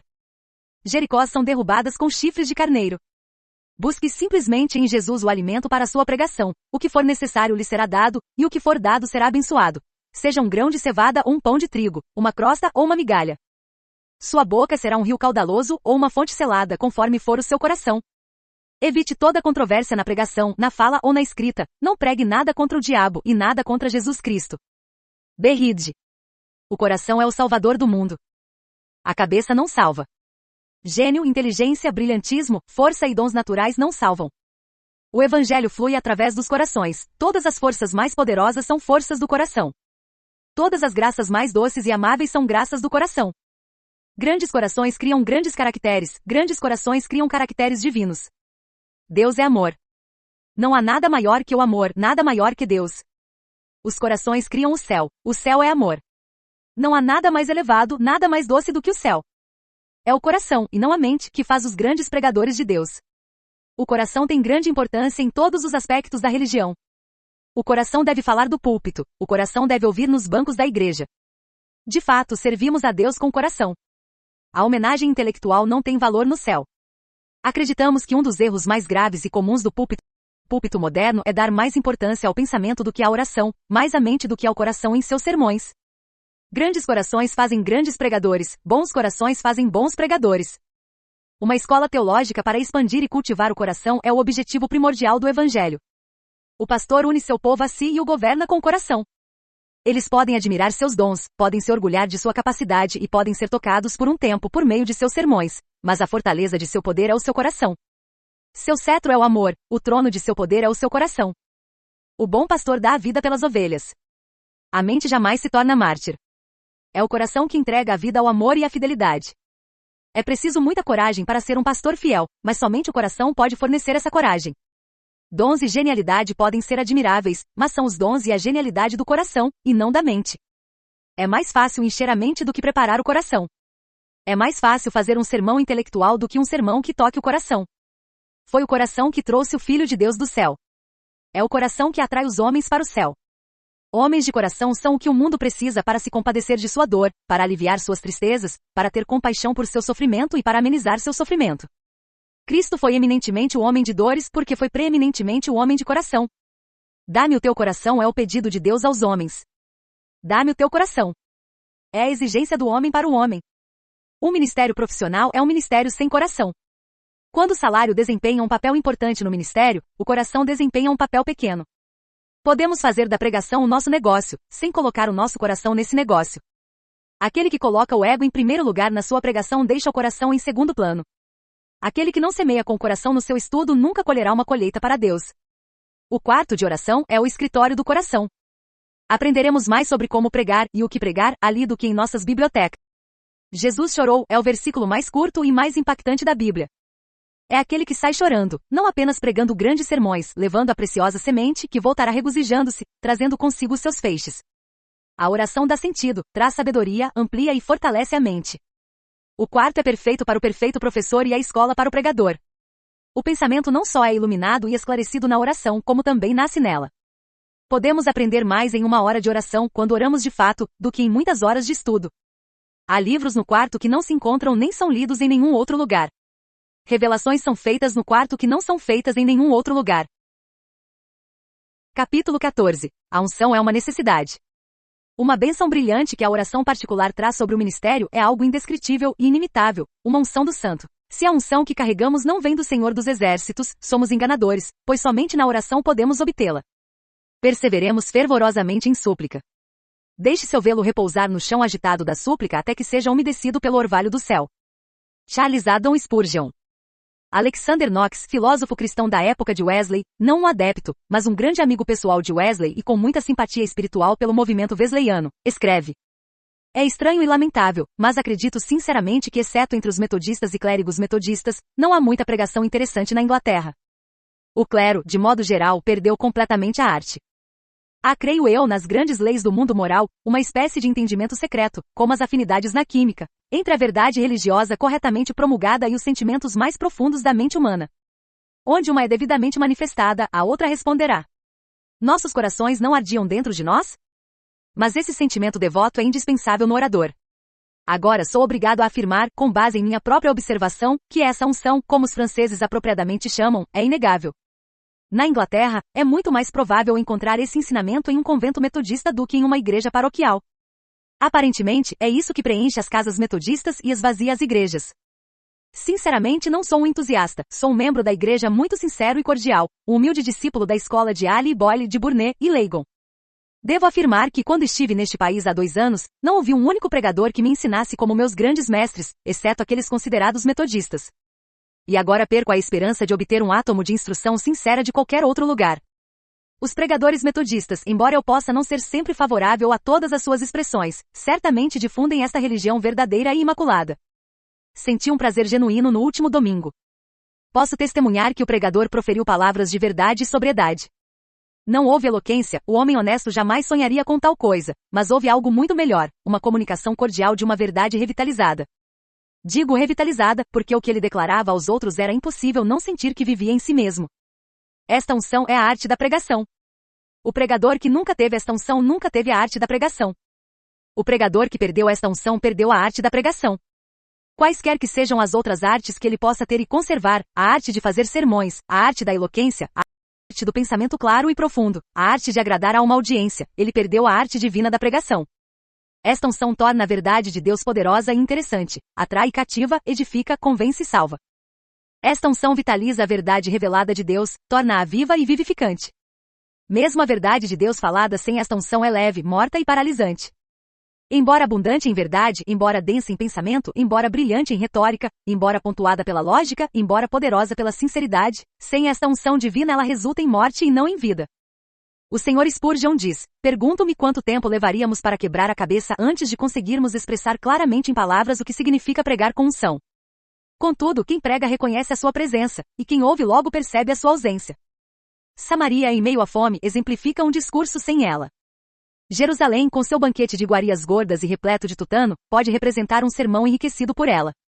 Todos sabem o que é o frescor da manhã, quando pérolas orientais abundam em cada folha de grama, mas quem pode descrevê-lo, muito menos produzi-lo por si só? Tal é o mistério da unção espiritual. Nós a conhecemos, mas não podemos explicá-la aos outros. É tão fácil quanto insensato falsificá-la. A unção é algo que não se pode fabricar, e suas falsificações são piores do que inúteis. No entanto, em si mesma, ela é inestimável e extremamente necessária se você deseja edificar os crentes e levar os pecadores a Cristo. Capítulo 15. Unção, a marca da verdadeira pregação do Evangelho. Fale para a eternidade. Acima de tudo, cultive o seu próprio espírito. Uma palavra proferida por você quando sua consciência está limpa e seu coração cheio do Espírito de Deus vale mais do que 10.000 palavras ditas em incredulidade e pecado. Lembre-se de que a glória deve ser dada a Deus e não ao homem. Se o véu da engrenagem do mundo fosse levantado, quanta coisa descobriremos que é feita em resposta às orações dos filhos de Deus. Robert Murray M.C. Shane. A unção é aquele algo indefinível, indescritível, que um antigo e renomado pregador escocês descreveu assim: há às vezes, algo na pregação que não pode ser atribuído nem à matéria nem à expressão, e não pode ser descrito como que é nem de onde vem, mas com uma doce violência, penetra no coração e nas afeições e vem diretamente da palavra. Se há alguma maneira de obter tal coisa, é pela disposição celestial do orador. Chamamos isso de unção. É essa unção que torna a palavra de Deus viva e eficaz, e mais cortante do que qualquer espada de 2 gumes, penetrando até ao ponto de dividir alma e espírito, juntas e medulas, e apta para discernir os pensamentos e intenções do coração. É esta unção que dá às palavras do pregador precisão, nitidez e poder, criando impacto e agitação em muitas congregações apáticas. As mesmas verdades podem ser proclamadas com rigor literal e soar tão suaves quanto o óleo humano poderia torná-las, mas sem nenhum sinal de vida, nenhum pulso pulsante, tudo tão pacífico. Entretanto, quando o mesmo pregador recebe o batismo desta unção, o influxo divino recai sobre ele, a letra da palavra é embelezada e inflamada por este poder misterioso, e os batimentos da vida começam, a vida que recebe ou a vida que resiste. A unção permeia e convence a consciência, quebranta e regenera. Essa unção divina é a característica que separa e distingue a verdadeira pregação do Evangelho de todos os outros métodos de apresentar a verdade. Ela cria um abismo espiritual entre o pregador que a possui e aquele que não a possui. Ela sustenta e impregna a verdade revelada com toda a energia de Deus. Unção não é simplesmente colocar Deus em sua própria palavra, é sobre Deus sobre seus próprios pregadores. Por meio de uma oração poderosa e profunda, e por meio da oração contínua, a unção se torna totalmente potencial e pessoal para o pregador, inspira e esclarece seu intelecto, dá discernimento, compreensão e poder de projeção. Ela dá ao pregador poder no coração, que é maior do que o poder da mente. A ternura, pureza e força fluem do coração por meio dela. Expansão, liberdade, plenitude de pensamento, franqueza e simplicidade na expressão são os frutos dessa unção. Muitas vezes o fervor é confundido com essa unção. Aquele que possui a unção divina será fervoroso na própria natureza espiritual das coisas, mas pode haver muito fervor sem a menor mistura de unção. Fervor e unção se assemelham em alguns pontos de vista, mas o fervor pode ser facilmente simulado ou confundido com a unção sem ser percebido. É preciso um olhar e um senso espiritual apurado para discernir. O fervor pode ser sincero, sério, ardente e perseverante. Ele se dedica a algo com boa vontade e prossegue com perseverança e impulso, coloca força nele. Mas todas essas forças não se elevam acima do mero humano. O homem está nelas, o homem por inteiro, com tudo o que ele tem de vontade e coração, de intelecto e gênio, de planejamento, trabalho e fala. Ele se dedicou a um propósito que o dominou e ele busca dominá-lo. Pode não haver nada de Deus nisso. Pode haver pouco de Deus nisso, porque há muito do homem nisso. O pregador pode apresentar argumentos em defesa de seu propósito sincero que agradem, toquem, comovem ou impressionem com a convicção de sua importância, e, em toda essa sinceridade, pode seguir caminhos terrenos, impulsionado apenas por forças humanas, com seu altar feito por mãos terrenas e seu fogo aceso por chamas humanas. Disse de um pregador bastante famoso, cuja interpretação das escrituras se dava segundo sua fantasia, que ele tornou-se muito eloquente em sua própria exegese. Assim, os homens se tornam extremamente fervorosos em seus próprios planos ou movimentos. A sinceridade pode ser egoísmo simulado. E quanto à unção? Ela é o que distingue a pregação de todos os meros discursos humanos. É o divino na pregação. Torna a pregação incisiva para aqueles que precisam de incisividade. Destila como orvalho para aqueles que precisam ser revigorados. É bem descrita como uma espada de 2 gumes, de temperamento celestial afiado, e duplas eram as feridas que causava onde quer que deslizasse. Era morte para a lama, era vida para todos os que lamentavam o pecado. Acendeu e silenciou a discórdia, promoveu a guerra e a paz interiormente. Esta unção chega ao pregador não no escritório, mas no seu quarto de oração. É a destilação celestial em resposta à súplica. É a mais doce exalação do Espírito Santo. Impregna, permeia, suaviza, percola, corta e acalma. Carrega a palavra como dinamite, como sal, como açúcar. Faz a palavra um consolo, um organizador, um revelador, um investigador. Faz do ouvinte um culpado ou um santo. Faz o homem chorar como uma criança e viver como um gigante. Abre seu coração e sua bolsa com a mesma delicadeza, porém com a mesma força com que a primavera abre as folhas. Esta unção não é um dom do gênio. Não se encontra nos salões do saber. Nenhuma eloquência pode cortejá-la. Nenhuma diligência pode conquistá-la. Nenhuma mão prática pode conferi-la. É o dom de Deus, o selo reservado aos seus próprios mensageiros. É a cavalaria celestial concedida aos escolhidos, verdadeiros e corajosos, que buscaram essa honra ungida através de muitas horas de oração lacrimosa e fervorosa. O gênio é um dom e uma grandeza. O pensamento acende e inspira, mas é preciso uma dádiva divina, uma energia mais poderosa do que a seriedade, o gênio ou o pensamento para romper as correntes do pecado, para ganhar corações afastados e depravados para Deus, para reparar as brechas e restaurar a igreja aos seus antigos caminhos de pureza e poder. Nada além desta santa unção pode fazer isso. Capítulo 16. Muita oração, o preço da unção. Todos os esforços do ministro serão vãos, ou pior que vaidade, se ele não tiver unção. A unção deve descer do céu e espalhar um sabor, um sentimento e um deleite sobre o seu ministério, e dentre os outros meios de se qualificar para o seu ofício, a Bíblia deve ocupar o primeiro lugar, e o último também deve ser dado à palavra de Deus e à oração. Richard Cecil. No sistema cristão, a unção é a unção do Espírito Santo, que separa a obra de Deus e a qualifica para ela. Essa unção é a única capacitação divina pela qual o pregador realiza os fins peculiares e salvadores da pregação. Sem essa unção, não há verdadeiros resultados espirituais alcançados. Os resultados e as forças na pregação não se elevam acima dos resultados da fala não santificada. Sem a unção, a primeira é tão potente quanto o púlpito. Essa unção divina sobre o pregador gera, por meio da palavra de Deus, os resultados espirituais que fluem do Evangelho, e sem essa unção, esses resultados não são alcançados. Muitas impressões agradáveis podem ser causadas, mas todas elas ficam muito aquém do objetivo da pregação do Evangelho. Esta unção pode ser simulada. Há muitas coisas que se parecem com ela, muitos resultados que se assemelham aos seus efeitos, mas são estranhos aos seus resultados e à sua natureza. O fervor ou a suavidade despertados por um sermão patético ou emotivo podem parecer com os movimentos da unção divina, mas não possuem a força pungente, penetrante e dilacerante do coração. Não há bálsamo que cure o coração nesses movimentos superficiais, simpáticos e emotivos. Eles não são radicais, não investigam o pecado nem o curam. Essa unção divina é a característica distintiva que separa a verdadeira pregação do Evangelho de todos os outros métodos de apresentação da verdade. Ela sustenta e interpenetrará a verdade revelada com toda a força de Deus. Ela ilumina a palavra, amplia e enriquece o intelecto, capacitando-o a compreender e apreender a palavra. Ela qualifica o coração do pregador, levando-o à condição de ternura, pureza, força e luz necessárias para alcançar os melhores resultados. Essa unção concede ao pregador liberdade e expansão de pensamento e alma, uma liberdade, plenitude e franqueza na expressão que não podem ser obtidas por nenhum outro processo. Sem essa unção sobre o pregador, o Evangelho não tem mais poder para se propagar do que qualquer outro sistema de verdade. Este é o solo de sua divindade. A unção no pregador coloca Deus no Evangelho. Sem a unção, Deus está ausente, e o Evangelho fica à mercê das forças inferiores e insatisfatórias que a engenhosidade, o interesse ou os talentos dos homens podem conceber para impor e projetar suas doutrinas. É neste elemento que o púlpito falha com mais frequência do que em qualquer outro, justamente neste ponto crucial, ele falha. O conhecimento pode ser valioso, o brilho e a eloquência podem encantar e cativar, métodos sensacionalistas ou menos ofensivos podem atrair multidões, o poder mental pode impressionar e impor a verdade com todos os seus recursos, mas sem esta unção, tudo isso será como o ataque furioso das águas a Gibraltar. A espuma e os respingos podem cobrir e cintilar, mas as rochas permanecem impassíveis e inabaláveis. O coração humano não pode ser purificado de sua dureza e pecado por essas forças humanas, assim como essas rochas não podem ser varridas pelo fluxo incessante do oceano. Esta unção é a força da consagração, e sua presença é o teste contínuo dessa consagração. É esta unção divina sobre o pregador que assegura sua consagração a Deus e à sua obra. Outras forças e motivações podem chamá-lo para a obra, mas somente está é a consagração. A separação para a obra de Deus pelo poder do Espírito Santo é a única consagração reconhecida por Deus como legítima.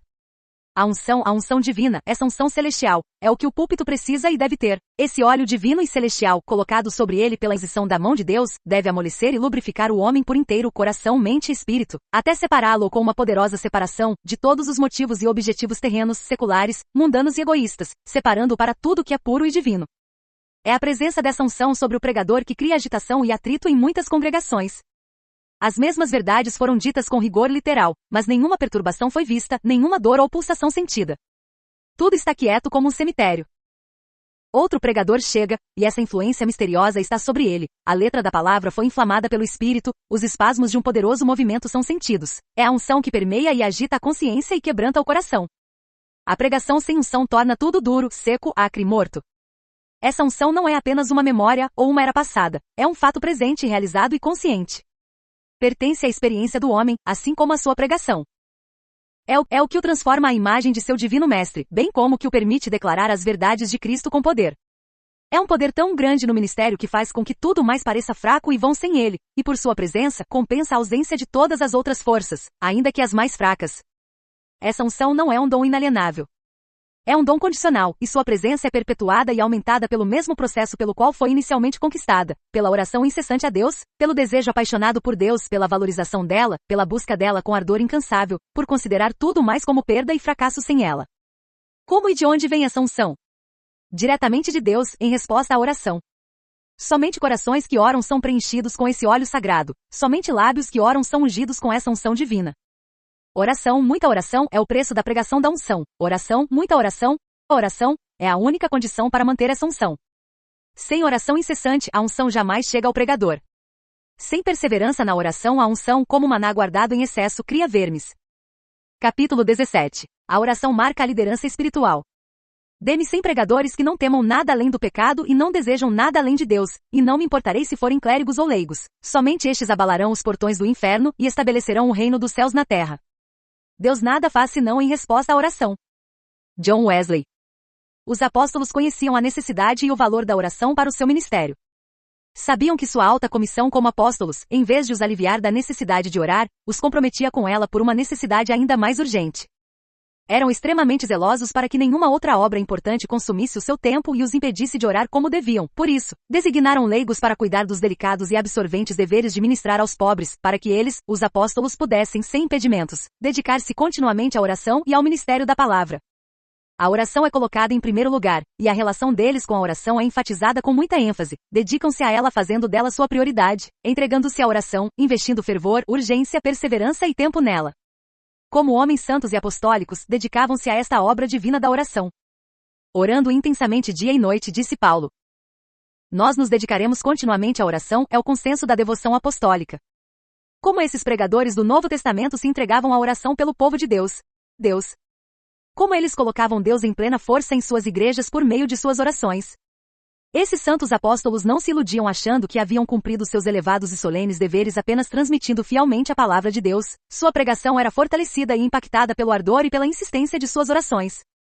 A oração apostólica era tão árdua, trabalhosa e imprescindível quanto a pregação apostólica. Eles oravam poderosamente dia e noite para levar seu povo às mais altas regiões de fé e santidade. Oravam intensamente para mantê-los nessa elevada altitude espiritual. O pregador que nunca aprendeu na escola de Cristo a elevada e divina arte da intercessão pelo seu povo jamais aprenderá a arte da pregação, mesmo que lhe sejam despejadas toneladas de homilética ou que seja o gênio mais talentoso na elaboração e apresentação de sermões.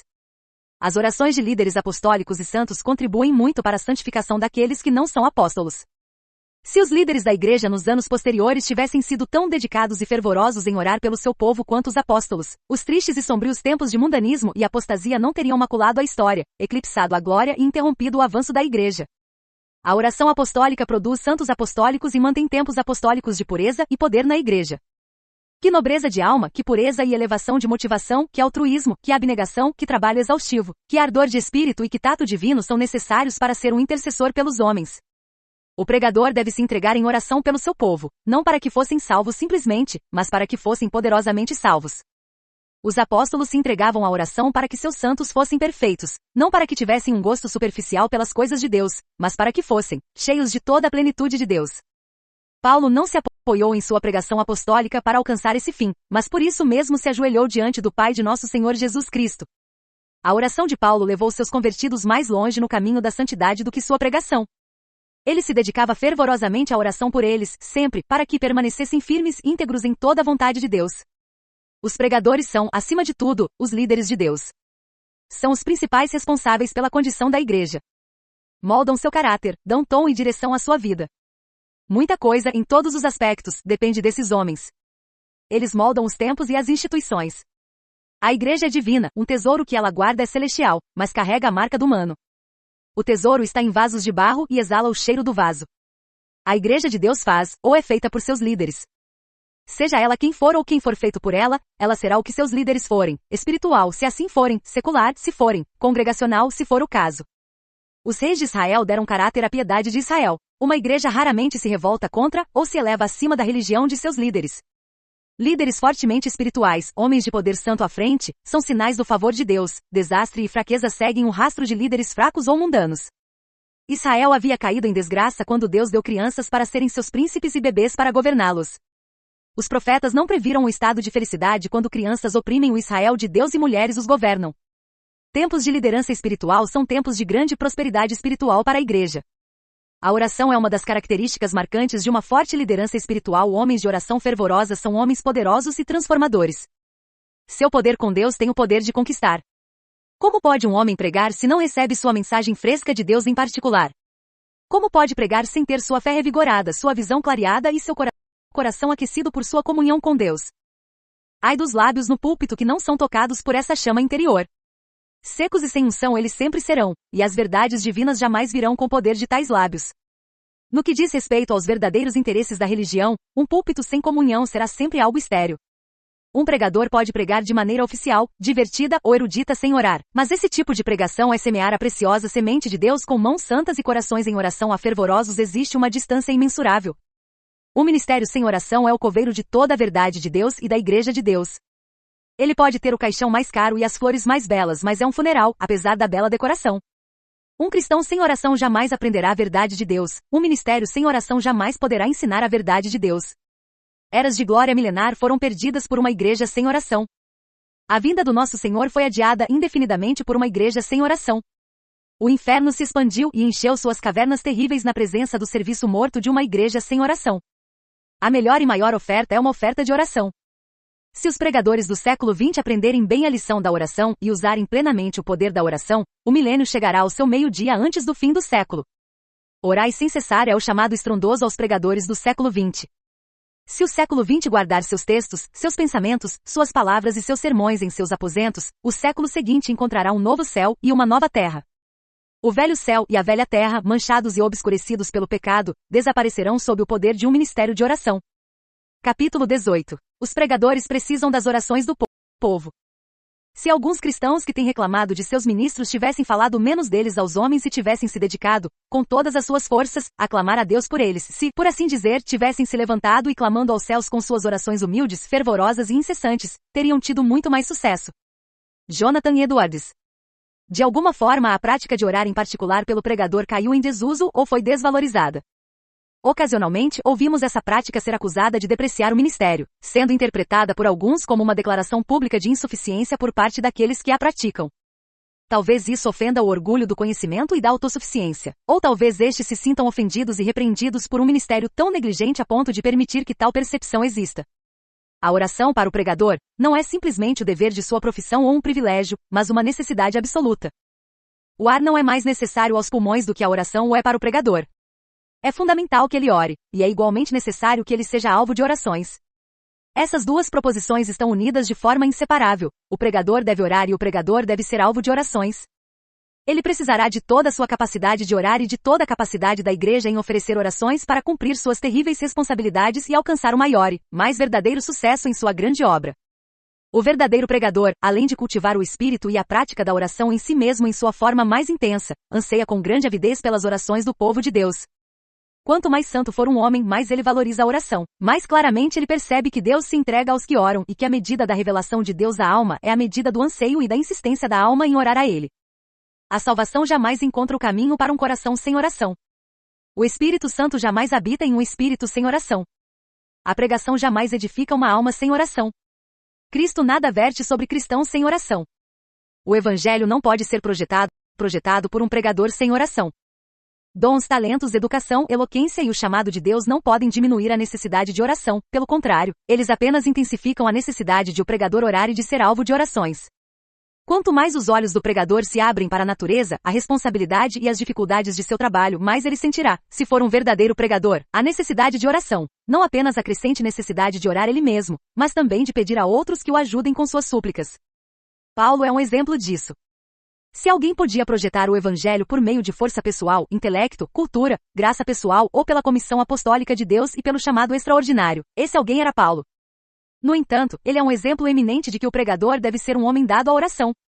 Paulo é um exemplo preeminente de que o verdadeiro pregador apostólico precisa das orações de outras pessoas para que seu ministério alcance o sucesso pleno. Ele pede, anseia e súplica com paixão pela ajuda de todos os santos de Deus. Ele sabia que no reino espiritual, como em qualquer outro, a união faz a força, que a concentração e a agregação da fé, do desejo e da oração aumentam o volume da força espiritual até que ela se torne avassaladora e irresistível em seu poder. Unidades de oração combinadas como gotas d'água, formam um oceano que desafia a resistência. Assim Paulo, com sua compreensão clara e plena da dinâmica espiritual, determinou tornar seu ministério tão impressionante, tão eterno e tão irresistível quanto o oceano, reunindo todas as unidades dispersas de oração e direcionando-as para o seu ministério. Não podemos encontrar a solução para a proeminência de Paulo em seus trabalhos e resultados, nem para sua influência na igreja e no mundo, se não levarmos em conta que ele foi capaz de centrar em si mesmo e em seu ministério mais oração do que outros. Aos seus irmãos em Roma, ele escreveu: Agora eu vos imploro, irmãos, pelo nosso Senhor Jesus Cristo e pelo amor do Espírito, que luteis juntamente comigo nas orações a Deus por mim. Aos Efésios ele diz: Orem em todo tempo com toda oração e súplica no Espírito. Tendo isso em mente, vigiem com toda perseverança e súplica por todos os santos e por mim, para que me seja dada a mensagem, a fim de que, quando eu falar, seja destemidamente conhecido o mistério do Evangelho. Aos Colossenses ele enfatiza: Orem também por nós, para que Deus nos abra uma porta para a palavra, a fim de falarmos do mistério de Cristo, pelo qual também estou preso, para que eu o manifeste como devo falar. Aos Tessalonicenses, ele diz com firmeza e reverência: Irmãos, orem por nós. Paulo convoca a igreja para ajudá-lo por meio da oração. Não era apenas dever da parte deles, era uma necessidade para o trabalho dele. Suas orações ajudavam o apóstolo a atravessar as dificuldades e a expandir o alcance da criação. Esse pedido adicional e final à igreja de Tessalônica sobre a importância e a necessidade de suas orações é direto: Finalmente, irmãos, orem por nós, para que a palavra do Senhor se propague livremente e seja glorificada, assim como aconteceu entre vocês, e para que sejamos libertos de homens perversos e insensatos. Ele impressiona os filipenses ao mostrar que todas as suas provações e oposições podem ser subjugadas à propagação do evangelho pela eficácia das orações deles por ele.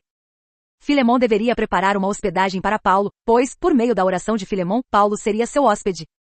A atitude de Paulo diante dessa questão ilustra sua humildade e sua profunda compreensão. Mais do que isso, ensina uma lição para todos os tempos. Se Paulo dependia tanto das orações dos santos de Deus para o sucesso de seu ministério, quanto maior é a necessidade de que as orações dos santos de Deus estejam centradas no ministério de hoje. Paulo não considerava que esse pedido urgente de oração diminuísse sua dignidade, reduzisse sua influência ou depreciasse sua piedade. E se o fizesse? Que a dignidade fosse descartada, que a influência fosse destruída e que sua reputação fosse manchada, ele precisava das orações deles. Chamado, comissionado, chefe dos apóstolos como era, todo o seu aparato era imperfeito sem as orações do seu povo. Ele escreveu cartas por toda parte, exortando-os a orar por ele. Você ora por ele, seu pregador? Você ora por ele em segredo? Orações públicas têm pouco valor a menos que sejam fundamentadas ou seguidas por orações particulares. Os que oram pelo pregador são como Arão e Hur foram para Moisés. Eles sustentam suas mãos e decidem a questão que se acirra ao seu redor. O apelo e o propósito dos apóstolos era levar a igreja à oração. Eles não ignoravam a graça da oferta alegre nem desconheciam o lugar que o trabalho religioso ocupava na vida espiritual, mas todos juntos, na avaliação da urgência apostólica, se comparavam em necessidade à importância da oração. Os apelos mais sagrados e urgentes eram usados. As exortações mais fervorosas e as palavras mais abrangentes e inspiradoras eram proferidas para reforçar a importantíssima obrigação e necessidade da oração.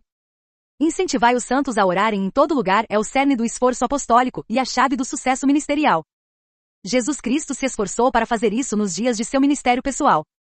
Comovido por sua infinita compaixão ao ver os campos férteis da terra perecendo por falta de trabalhadores, e interrompendo sua própria oração, ele tentou despertar a ingenuidade de seus discípulos para o dever da oração, exortando-os: rogai ao Senhor da seara que envie trabalhadores para a sua seara. E contou-lhes uma parábola sobre o dever de orar sempre e nunca desanimar. Capítulo 19. A deliberação necessária para os maiores resultados da oração. Esta constante correria dos negócios e da companhia me arruína a alma, senão eu seria mais sólido e honraria mais cedo. Suspeito que tenho dedicado habitualmente muito pouco tempo a exercícios religiosos, como devoção pessoal e meditação religiosa, leitura das escrituras, etc. Por isso, estou magro, frio e endurecido. Seria melhor dedicar 2 horas ou 1h30 diariamente. Tenho ficado acordado até muito tarde e, portanto, tenho apenas meia hora apressada para mim pela manhã. Certamente a experiência de todos os homens bons confirma a proposição de que, sem uma medida adequada de devoção pessoal, a alma se torna debilitada. Mas tudo pode ser feito através da oração onipotente. Estou pronto para dizer, e por que não? Pois o fato de ela ser onipotente se deve somente à graça de Deus de amor e verdade. Oh, então, ore, ore, ore. William Wilberforce. Nossas devoções não são medidas pelo relógio, mas o tempo é essencial para elas. A capacidade de esperar, permanecer e perseverar é essencial à nossa comunhão com Deus. A pressa por tudo é inadequada e prejudicial. É alarmantemente prejudicial na grande tarefa de comunhão com Deus. Devoções breves são a ruína da piedade profunda. Calma, firmeza e força nunca acompanham a pressa. Devoções breves esgotam o vigor espiritual, interrompem o progresso espiritual, minam os alicerces espirituais e destroem a raiz e o florescimento da vida espiritual. São a fonte profética do afastamento da fé, o sinal inequívoco de uma piedade superficial, enganam, destroem, apodrecem a semente e empobrecem o solo. É verdade que as orações bíblicas, em palavras e escritas, são curtas, mas os homens de oração da Bíblia estiveram com Deus em muitas horas de doce e santa luta. Venceram com poucas palavras, mas com longa espera. As orações que Moisés registra podem ser, em resumo, curtas, mas Moisés jejuou e clamou aos céus por 40 dias e 40 noites. O relato da oração de Elias pode ser condensado em algumas breves sentenças, mas sem dúvida Elias, que ao orar, orava intensamente. Passou muitas horas em luta fervorosa e profunda comunhão com Deus antes de poder, com ousadia e segurança, dizer a Acabe: não haverá orvalho nem chuva nestes anos, senão segundo a minha palavra. O breve relato verbal das orações de Paulo é conciso, mas Paulo orava incessantemente noite e dia. A oração do Senhor é um resumo divino para lábios infantis, mas o próprio homem Cristo Jesus passou noites inteiras em claro antes que sua obra estivesse concluída. Suas devoções noturnas e prolongadas deram à sua obra sua perfeição e ao seu caráter a plenitude e a glória de sua divindade. O trabalho espiritual é árduo, e os homens relutam em realizá-lo. Orar verdadeiramente exige um investimento de atenção e tempo que o ego e o mundo não apreciam. Poucas pessoas têm a fibra moral tão forte a ponto de fazer um investimento tão grande quando um trabalho superficial seria igualmente aceitável no mercado. Podemos nos habituar a uma oração precária até que ela nos pareça boa. Pelo menos, mantém uma aparência decente e acalma a consciência, o mais mortal dos ópios. Podemos negligenciar a oração e não perceber o perigo até que os alicerces estejam destruídos. Omitir ou apressar as orações gera fé fraca, convicções débeis e piedade questionável. Estar pouco com Jesus é ser pouco como Jesus. Encurtar a oração torna todo o caráter religioso superficial, mesquinho, avarento e ineficiente. É preciso tempo para que a plenitude de Deus flua no espírito. Devoções curtas interrompem o fluxo pleno de Deus. É preciso tempo nos lugares secretos para receber a revelação completa de Deus. Pouco tempo e pressa estragam a imagem. Henry Martin lamentava que a falta de leitura devocional pessoal e a brevidade da oração devido à incessante prestação de serviço geram muita estranheza entre Deus e sua alma. Ele sentiu que havia dedicado muito tempo aos ministérios públicos e muito pouco à comunhão pessoal com Deus. William Wilberforce, nobre entre os reis, disse: preciso reservar mais tempo para a devoção pessoal. Tenho vivido de forma muito pública para mim. A redução da devoção pessoal definha a alma, ela se torna magra e fraca. Tenho ficado até muito tarde. Sobre um fracasso no parlamento ele diz, que eu registre minha tristeza e vergonha, e tudo, provavelmente por ter negligenciado a devoção pessoal, e assim Deus permitiu que eu tropeçasse. Mais solidão e horários mais cedo foram seu remédio. Mais tempo e horários dedicados à oração se manifestariam em uma vida santa. Uma vida santa não seria tão rara ou difícil se nossas devoções não fossem tão breves e apressadas. Um temperamento cristão em sua doce e impecável fragrância não seria uma herança tão estranha e incompreensível se nossa permanência no quarto de oração fosse prolongada e intensificada. Vivemos de forma mesquinha porque oramos de forma mesquinha. Tempo suficiente para nos deleitarmos em nosso quarto de oração trará vigor e plenitude às nossas vidas. Nossa capacidade de permanecer com Deus em nosso quarto mede nossa capacidade de permanecer com Ele fora dele. Visitas apressadas ao quarto são enganosas e falham. Não apenas somos iludidos por elas, mas também perdemos muito e muitos legados valiosos. Permanecer no quarto instrui e vence. Aprendemos com isso que as maiores vitórias são frequentemente o resultado de muita espera, esperar até que os desejos se acalmem e os planos se esgotem, e o silêncio paciente conquiste a coroa. Jesus Cristo perguntou com ênfase e indignação: não fará Deus justiça aos seus escolhidos que clamam a Ele dia e noite? Orar é a coisa mais importante que podemos fazer, e para fazê-lo bem, é preciso calma, tempo e reflexão. Caso contrário, torna-se a coisa mais insignificante e mesquinha. A verdadeira oração traz os maiores benefícios, a oração ruim, os menores. Não podemos orar demais, mas também não podemos orar de menos. Precisamos reaprender o valor da oração. Voltar à escola da oração. Não há nada que leve mais tempo para aprender. E se quisermos aprender essa arte maravilhosa, não devemos nos contentar com fragmentos aqui e ali, uma conversinha com Jesus, como cantam os hinos superficiais, mas devemos exigir e manter com firmeza as melhores horas do dia para Deus e para a oração, ou não haverá oração que mereça esse nome. Este, porém, não é um dia de oração. Poucos homens oram. Nestes tempos de pressa e agitação, de eletricidade e vapor, as pessoas não reservam tempo para orar. Há pregadores que fazem orações, como parte do seu programa, em ocasiões regulares ou oficiais, mas quem se esforça para se apegar a Deus? Quem ora como Jacó orou, até ser coroado como um intercessor influente e majestoso? Quem ora como Elias orou, até que todas as forças da natureza aprisionadas fossem libertadas e uma terra assolada pela fome florescesse como o jardim de Deus? Quem orou como Jesus Cristo orou, que enquanto no monte permaneceu a noite toda em oração a Deus? Os apóstolos se dedicavam à oração, a coisa mais difícil de se fazer com que os homens, ou mesmo os pregadores, façam. Há leigos que dão seu dinheiro, alguns deles em abundância, mas não se dedicam à oração, sem a qual seu dinheiro não passa de uma maldição. Há muitos pregadores que pregam e proferem discursos grandiosos e eloquentes sobre a necessidade de avivamento e da expansão do reino de Deus, mas poucos fazem aquilo sem o qual toda pregação e organização são mais que vãs: orar. É uma prática ultrapassada, quase uma arte perdida, e o maior benfeitor que esta época poderia ter é o homem que trará os pregadores e a igreja de volta à oração. Capítulo 20. Um púlpito de oração gera um banco de oração. Julgo que minha oração é mais poderosa que o próprio diabo. Se fosse diferente, Lutero teria se saído de maneira muito diferente muito antes disso. No entanto, os homens não veem nem reconhecem as grandes maravilhas ou milagres que Deus opera em meu favor. Se eu negligenciar a oração por um único dia, perderei muito do fervor da fé. Martinho Lutero. Os apóstolos só puderam vislumbrar a grande importância da oração antes do Pentecostes.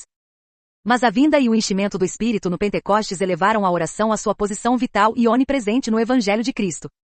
O chamado à oração para cada santo agora é o chamado mais forte e urgente do Espírito. A piedade da santidade é feita, refinada e aperfeiçoada pela oração. O Evangelho avança em ritmo lento e tímido quando os santos não estão em oração, de manhã, à noite e por longos períodos. Onde estão os líderes cristãos que podem ensinar os santos modernos a orar e incentivá-los a fazê-lo? Sabemos que estamos criando um grupo de santos que não oram? Onde estão os líderes apostólicos que podem levar o povo de Deus à oração? Que venham à frente e façam o trabalho, pois essa será a maior obra que pode ser feita.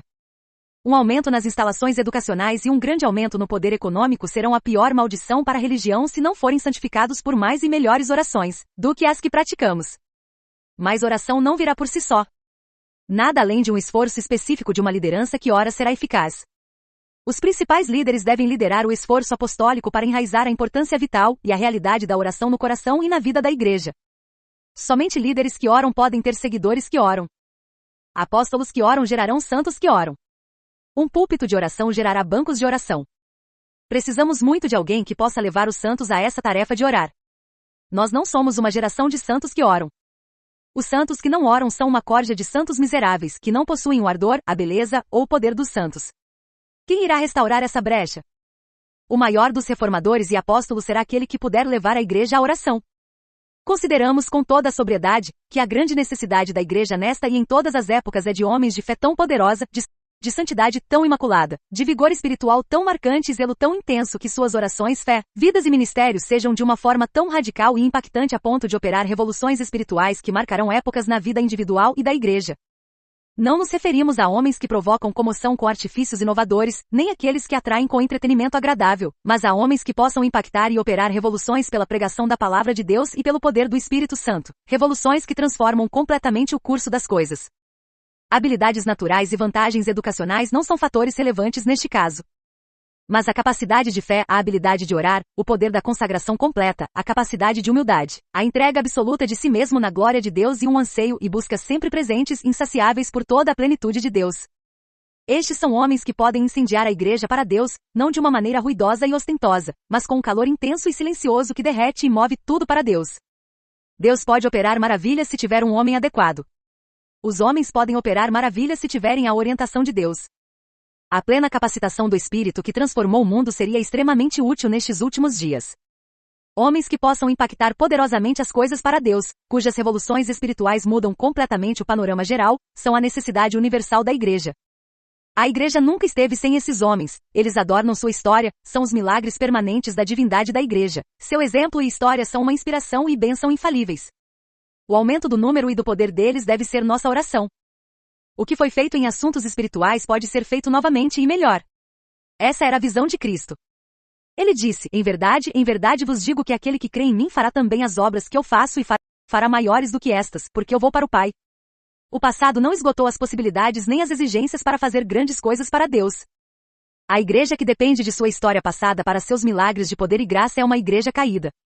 Deus quer homens eleitos, homens dos quais o ego e o mundo foram destruídos por uma severa crucificação, por uma falência que arruinou completamente o ego e o mundo, a ponto de não haver esperança nem desejo de recuperação, homens que por essa insolvência e crucificação, se voltaram para Deus com corações perfeitos. Oremos fervorosamente para que a promessa de Deus à oração se cumpra plenamente. Conclusão. Boedes enfatiza que resultados profundos não vêm de orações apressadas. A deliberação, aqui significa intencionalidade e tempo. As orações curtas e rápidas são, muitas vezes, fruto de uma falta de verdadeira devoção. Para ele, Deus não se revela plenamente a quem lhe dedica apenas fragmentos de tempo. Grandes homens de Deus do passado, como Lutero e Wesley, dedicavam horas ao secreto. O ministro moderno precisa entender que a eficácia no púlpito é proporcional ao tempo investido em luta e comunhão antes da pregação. A falta de tempo no secreto gera uma espiritualidade rasa que Budds chama de uma farsa que não consegue sustentar o peso da glória de Deus. Se o púlpito, o pregador, é marcado pela oração fervorosa, os bancos, a congregação, também se tornarão um lugar de oração. O ministro que não ora não pode esperar que seu povo seja espiritual. A pregação unida à oração cria uma atmosfera onde o Espírito Santo pode agir. Boaz afirma que o pregador deve ser carregado pelas orações de sua igreja, mas ele deve ser o primeiro a acender essa chama. O verdadeiro ministério não foca apenas em transmitir informações bíblicas, mas em gerar uma comunidade que saiba depender de Deus. Quando o pastor prioriza o secreto, ele ensina a igreja a fazer o mesmo sem precisar dizer uma palavra. Sem a oração, a doutrina é apenas letra morta. Ela pode estar correta, mas não tem poder para transformar vidas. Boedes encerra com um apelo para que os ministros abandonem a confiança em seus próprios métodos e talentos e retornem à dependência total do Espírito Santo através da oração persistente.